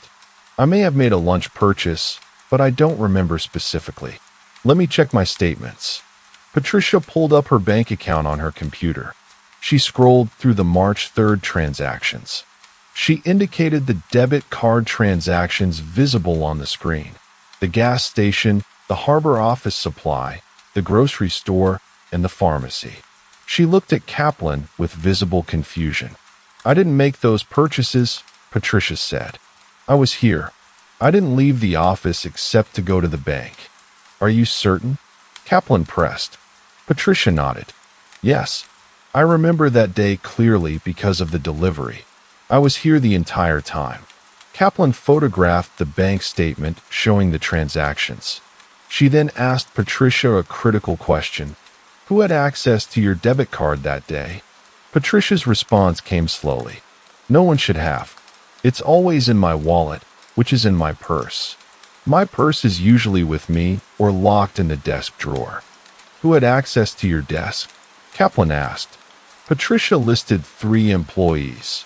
Kevin, who handled shipping, Linda, who managed the front counter, and Derek, who worked in inventory. All 3 had been present on March 3rd. All 3 had regular access to the office.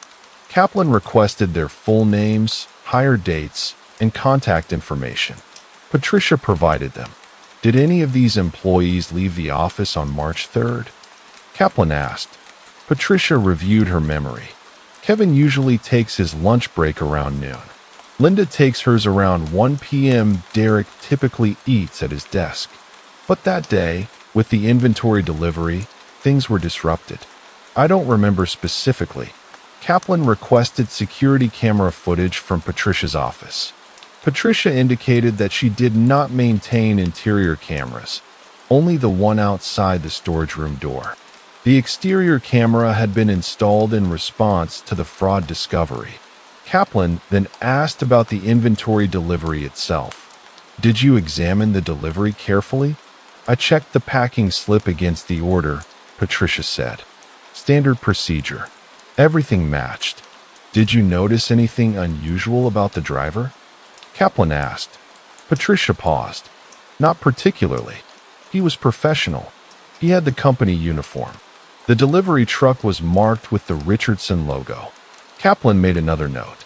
She pulled up the Richardson Wholesale Supplies website on Patricia's computer. The company was legitimate, an established distributor serving retail businesses across 3 states. Kaplan requested Richardson's customer service line number and called them directly from Patricia's office.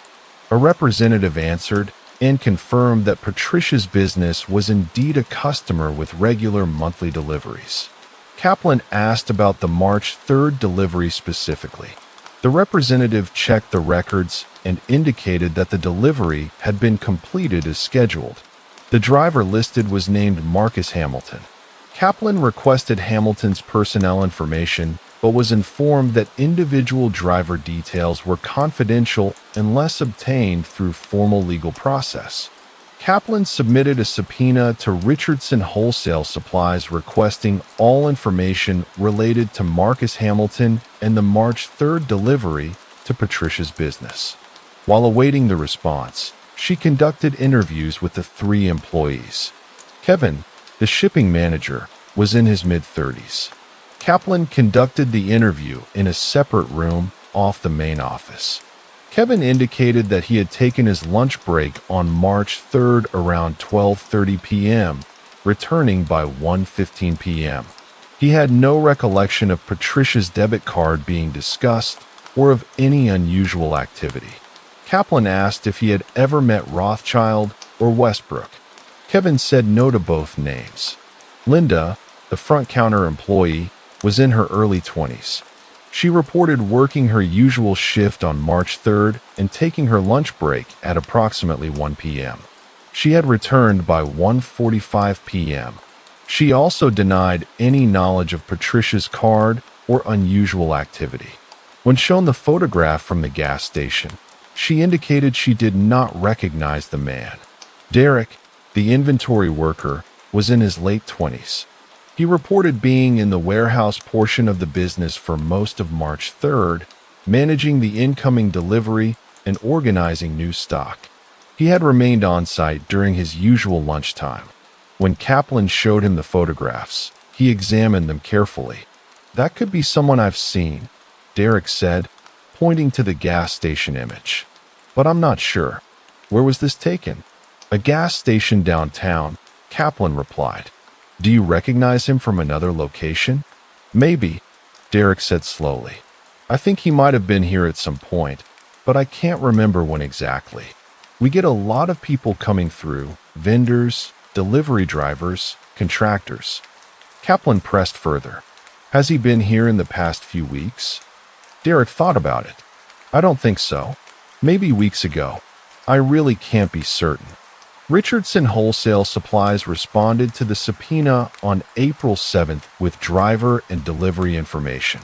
Marcus Hamilton was a full-time driver for the company with 8 years of employment.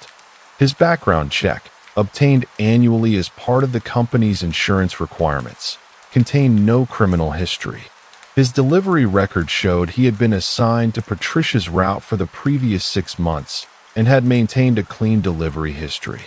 Kaplan requested Hamilton's home address from Richardson's HR department. She then obtained a photograph of Hamilton from his personnel file. The photograph showed a man in his mid-40s with dark hair and a broad face. Kaplan compared the photograph to the images from the 3 security camera recordings. The build and general features were different. Hamilton was noticeably heavier and older looking than the man in the footage. Kaplan contacted Hamilton directly by phone. He confirmed he had delivered to Patricia's business on March 3rd as scheduled. The delivery had been routine. He had been the driver regularly assigned to that customer. Kaplan asked if Hamilton had ever been accompanied by another individual on his deliveries to Patricia's location. Hamilton said no. He worked alone on all deliveries. Kaplan then asked a specific question. On March 3rd, did anyone at Patricia's location ask you to hold her debit card temporarily, or did you observe anyone handling a card payment? Hamilton's response came carefully. No, the account is invoiced. No payment was made that day. Kaplan pursued a different angle. Did anyone accompany you into the building on March 3rd? No, Hamilton replied. I always work alone. Kaplan concluded the call and sat back in her chair. The pattern was becoming clearer, but a critical gap remained. Patricia's debit card had been used on March 3rd at 4 locations between 1:47 p.m. and 4:15 p.m. Patricia had been at her office the entire day. The card had not been stolen or reported missing. No employee had admitted to using it. Kaplan requested Patricia's debit card records from her bank, not just the transaction log, but the actual merchant receipts transmitted during the authorization process. These contained more detailed information than the transaction summary. The bank provided digital images of each receipt. Kaplan examined the Harbor Office Supply receipt more closely. The receipt showed not only the transaction details, but also the card's authorization code and the last 4 digits of the card number used, 4287. Kaplan verified this against Patricia's actual debit card, which she still held in the evidence bag. The last 4 digits matched. The card had definitely been used. But Kaplan noticed something on the receipt that required clarification. The receipt indicated the card had been swiped, not inserted. This was significant. Modern debit cards used chip technology for inserted transactions, which provided enhanced security and left digital records of authentication. A swipe transaction was older technology. It simply read the magnetic stripe on the back of the card. Kaplan called the bank and asked a specific technical question. Could a debit card be cloned or duplicated using only the information visible on the front and back of the card? The bank representative confirmed that it was theoretically possible, though increasingly difficult with modern card security features. A person with the card's number, expiration date, and CVV code could potentially create a duplicate card with a magnetic stripe that would function at older point-of-sale terminals that still accepted swipe transactions. Kaplan asked another question. Had Patricia's card been used for any in-person transactions since the fraudulent activity was discovered? The bank checked. No, the representative said.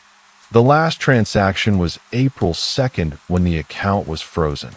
We notified her immediately, and she reported it as unauthorized activity. Kaplan then asked Patricia to provide the exact location where she kept her debit card on a typical day. Patricia showed her a brown leather wallet located in a desk drawer when not in her purse. Kaplan photographed the wallet and its location. She then asked Patricia if she had left her office unattended on March 3rd at any point. Patricia considered the question. Yes, actually. When I went to the bank around 3 p.m., I was only gone for about 20 minutes. Was your office locked when you left? Kaplan asked. No, Patricia admitted. I was only going to be gone briefly, and there were employees here. This was the opening. Between 3 p.m. and 3:20 p.m. on March 3rd, Patricia's office had been unattended. Her wallet, containing the debit card, had been accessible in an unlocked desk drawer. One or more individuals had taken a photograph or made a physical copy of the card during that window. Kaplan returned to her investigation of the delivery driver. She requested the manifest from Richardson Wholesale showing all deliveries Marcus Hamilton had made in the week of March 3rd. The manifest showed 5 deliveries on March 3rd, including Patricia's business. The deliveries were scheduled at specific times. Patricia's delivery was estimated at 10:30 a.m., with a completion time of 10:58 a.m. recorded on the manifest. Kaplan then examined Marcus Hamilton's vehicle logs from Richardson.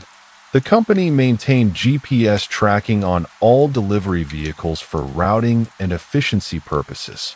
Kaplan requested the GPS data for Hamilton's vehicle on March 3rd. The data showed that Hamilton's vehicle had departed the distribution center at 9:15 a.m. It had completed 5 deliveries between 10 a.m. and 2:47 p.m., with Patricia's business as the second stop.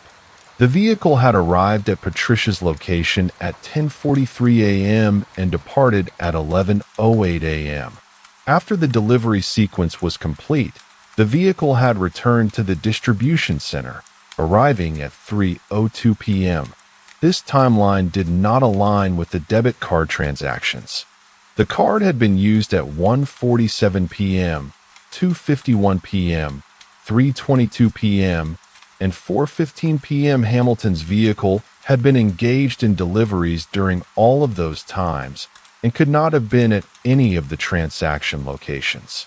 Kaplan requested that the distribution center provide video surveillance of the delivery center's loading dock and vehicle area for March 2nd and March 3rd. The center maintained security cameras. The footage, when provided, showed Hamilton and his vehicle throughout both days. On March 3rd, no unauthorized individual was observed near Hamilton's vehicle. No one other than Hamilton was visible accessing the delivery truck. Kaplan sat in the station's conference room, reviewing all available evidence on the whiteboard she had organized. The timeline showed March 3rd, 1:47 p.m., gas station transaction. March 3rd, 2:51 p.m., office supply transaction. March 3rd, 3 p.m., Patricia leaves office for bank deposit. March 3rd, 3:20 p.m., Patricia returns to office. March 3rd, 3:22 p.m., grocery store transaction. March 3rd, 4:15 p.m., pharmacy transaction. The gas station and office supply transactions had occurred before Patricia left her office. Someone with access to Patricia's debit card number had created a duplicate card and used it at those locations. Kaplan pulled up the employee roster again. Kevin's lunch break had been 12:30 p.m. to 1:15 p.m. Linda's break had been 1 p.m. to 1:45 p.m. The gas station transaction at 1:47 p.m. had occurred 2 minutes after Linda returned from her break. Kaplan obtained Linda's address and ran a background check. Linda had been employed by Patricia for 13 months. No criminal record appeared. No financial distress indicators were visible in her credit report. But Kaplan requested Linda's cell phone records through subpoena, focusing on March 3rd. The phone records showed that Linda's cell phone had pinged cell towers near the gas station at 1:47 p.m. on March 3rd. It had then pinged a tower near Harbor Office Supply at 2:51 p.m. At 3:22 p.m., the phone had pinged a tower near the grocery store. At 4:15 p.m., it had pinged a tower near the pharmacy. The pattern was conclusive. Linda's phone had been at each transaction location at the exact time the debit card had been used. Kaplan requested a second subpoena for Linda's bank records. The records showed that on March 3rd, Linda had made a cash deposit of $170 into her personal account at 5:15 p.m. The deposit amount corresponded to a subset of the day's total fraudulent charges. The timing placed Linda at a bank location shortly after the final pharmacy transaction. Kaplan then cross-referenced Linda with the information she held regarding Westbrook and Rothschild. No direct connection appeared in available databases, but Kaplan requested employment records from Patricia's business dating back 2 years. She examined the names, hire dates, and positions of all employees who had worked during that period. A name appeared in the records, Robert Westbrook, listed as a temporary contractor who had worked for Patricia's business from October through December of the previous year performing general maintenance and facility work. Westbrook had worked at Patricia's business. Linda would have been present during that time, as she had been employed for 13 months, meaning she had started 3 months after Westbrook's employment ended, but there would have been some temporal overlap. Kaplan requested Patricia to confirm this.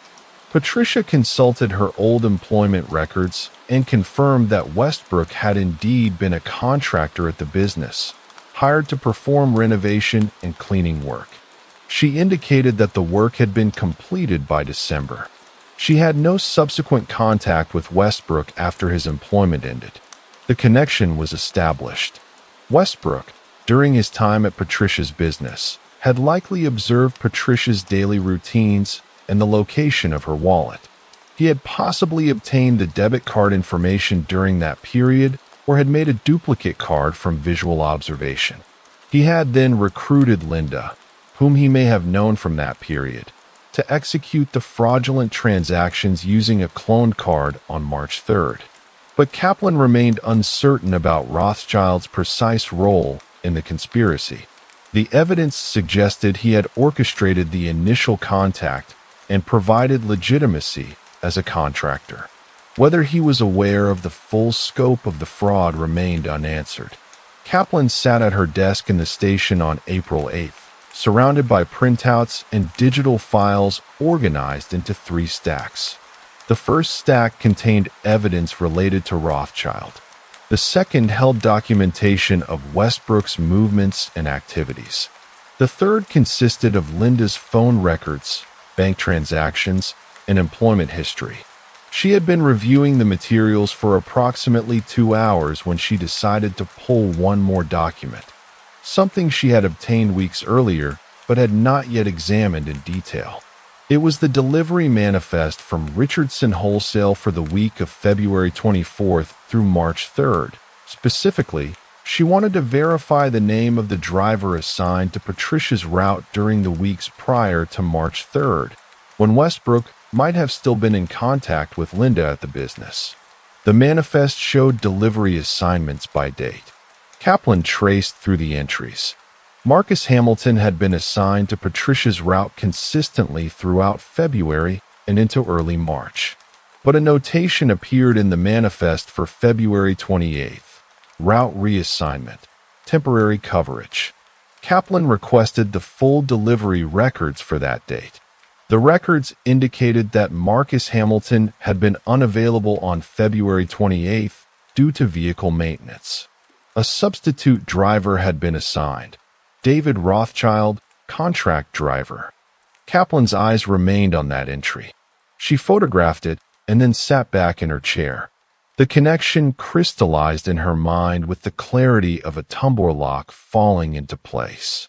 Rothschild was not simply a water damage contractor. He possessed a commercial driver's license and was registered as a contract delivery driver with Richardson Wholesale Supplies. This information had not appeared in her initial records search because she had focused on his primary business, the restoration company. But a secondary occupational credential existed. Kaplan immediately requested Rothschild's employment file from Richardson. The response arrived within an hour. Rothschild had been registered as a contract driver with Richardson for approximately 4 years.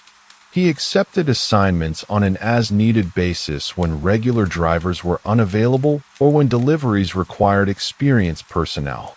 His record showed sporadic assignments, typically 1 or 2 per month. He had accepted the February 28th assignment to Patricia's route. The significance was immediate. Rothschild had delivered to Patricia's business on February 28th. During that delivery, he would have observed Patricia's office layout, her routines, and potentially the location of her wallet. More importantly, he would have had access to Patricia's office space under the guise of a legitimate delivery. The timing placed him at the location more than a week before the fraudulent card transactions and before the water damage discovery call. Kaplan reviewed the GPS data she had obtained from Richardson. She requested the data for February 28th, specifically for Rothschild's vehicle assignments. The GPS showed that a vehicle assigned to Rothschild had departed the distribution center at 8:52 a.m. on February 28th. It had completed 3 deliveries, with Patricia's business as the first stop.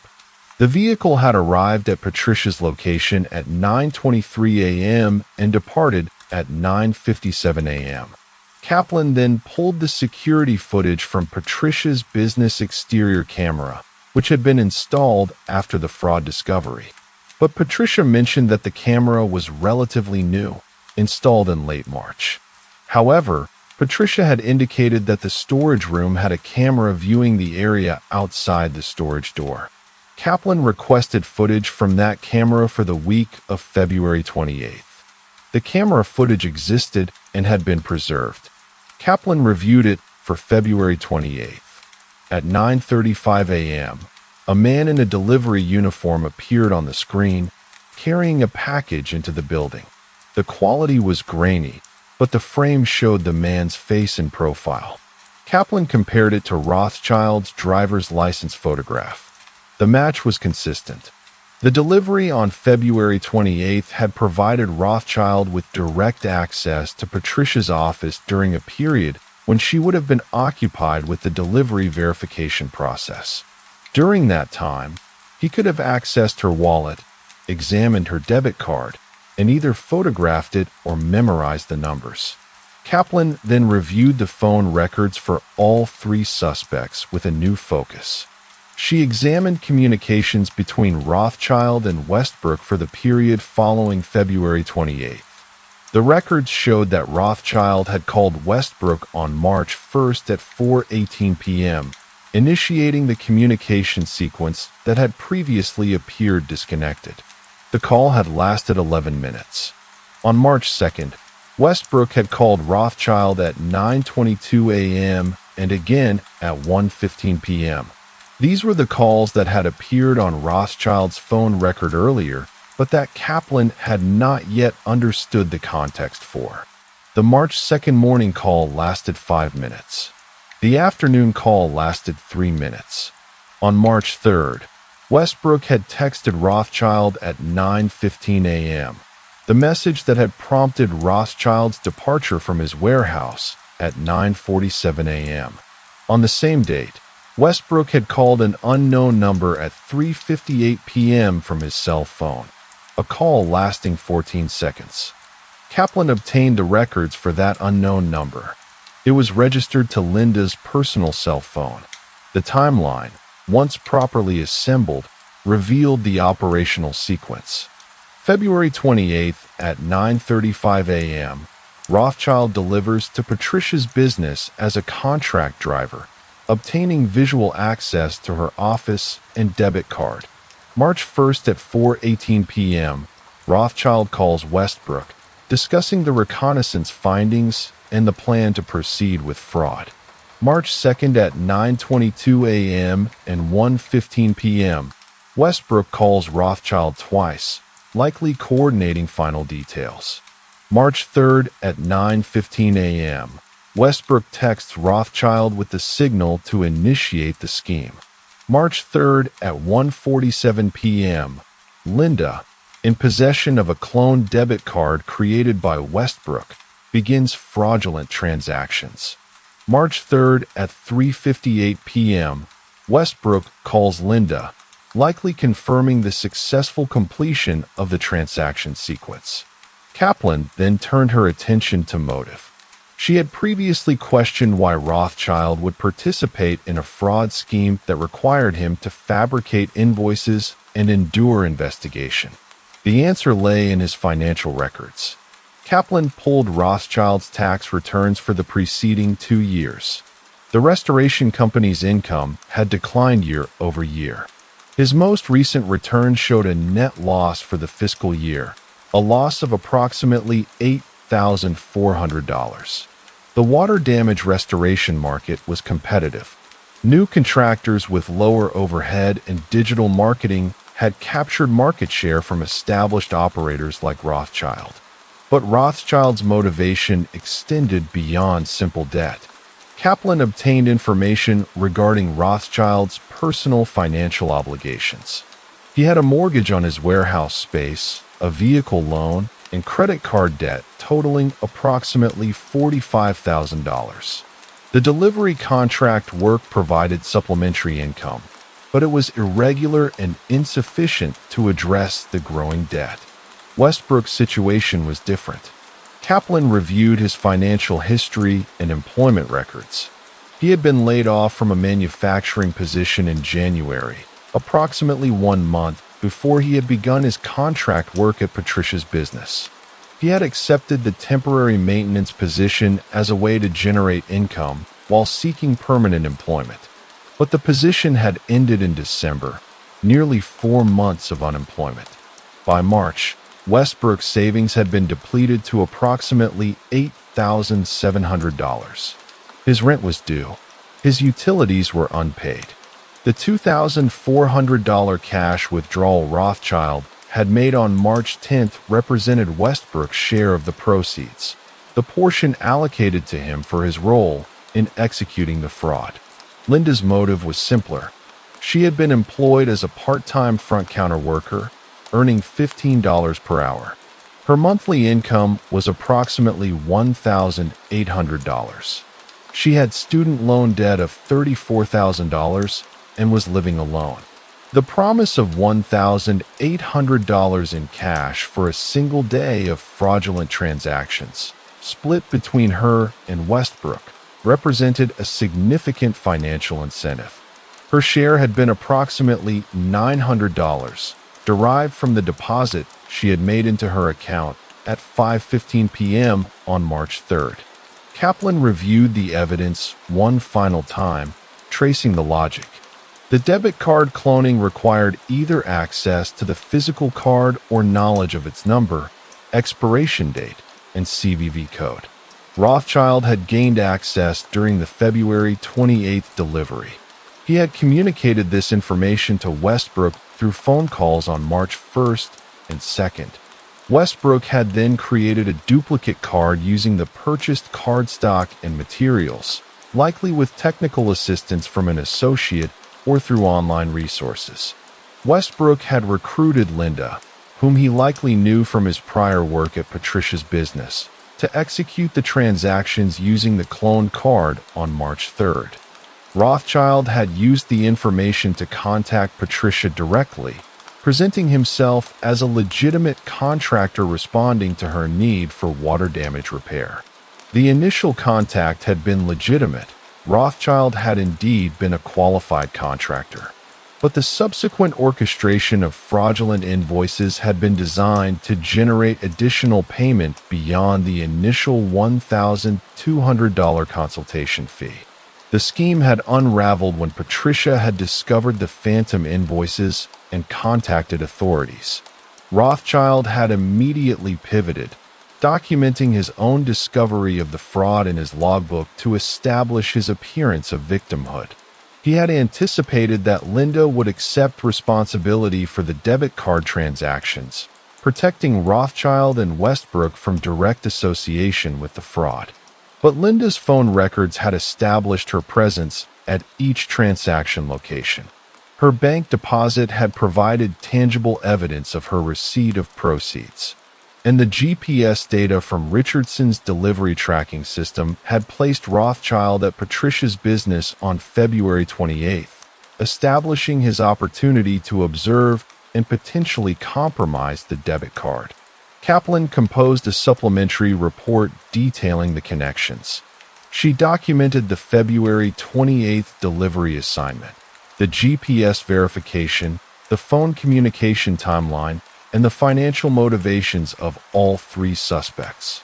She noted that Westbrook had deliberately placed himself out of reach on March 9th, the day after the final wire transfer, by setting his utilities to vacation status and withdrawing a substantial cash sum. He had departed the jurisdiction to avoid police contact. She also noted that Rothschild, though culpable, had maintained a facade of legitimacy. He had documented his discovery of the fraud in his logbook. He had advised Patricia to contact police. He had preserved his legitimate client files and business operations.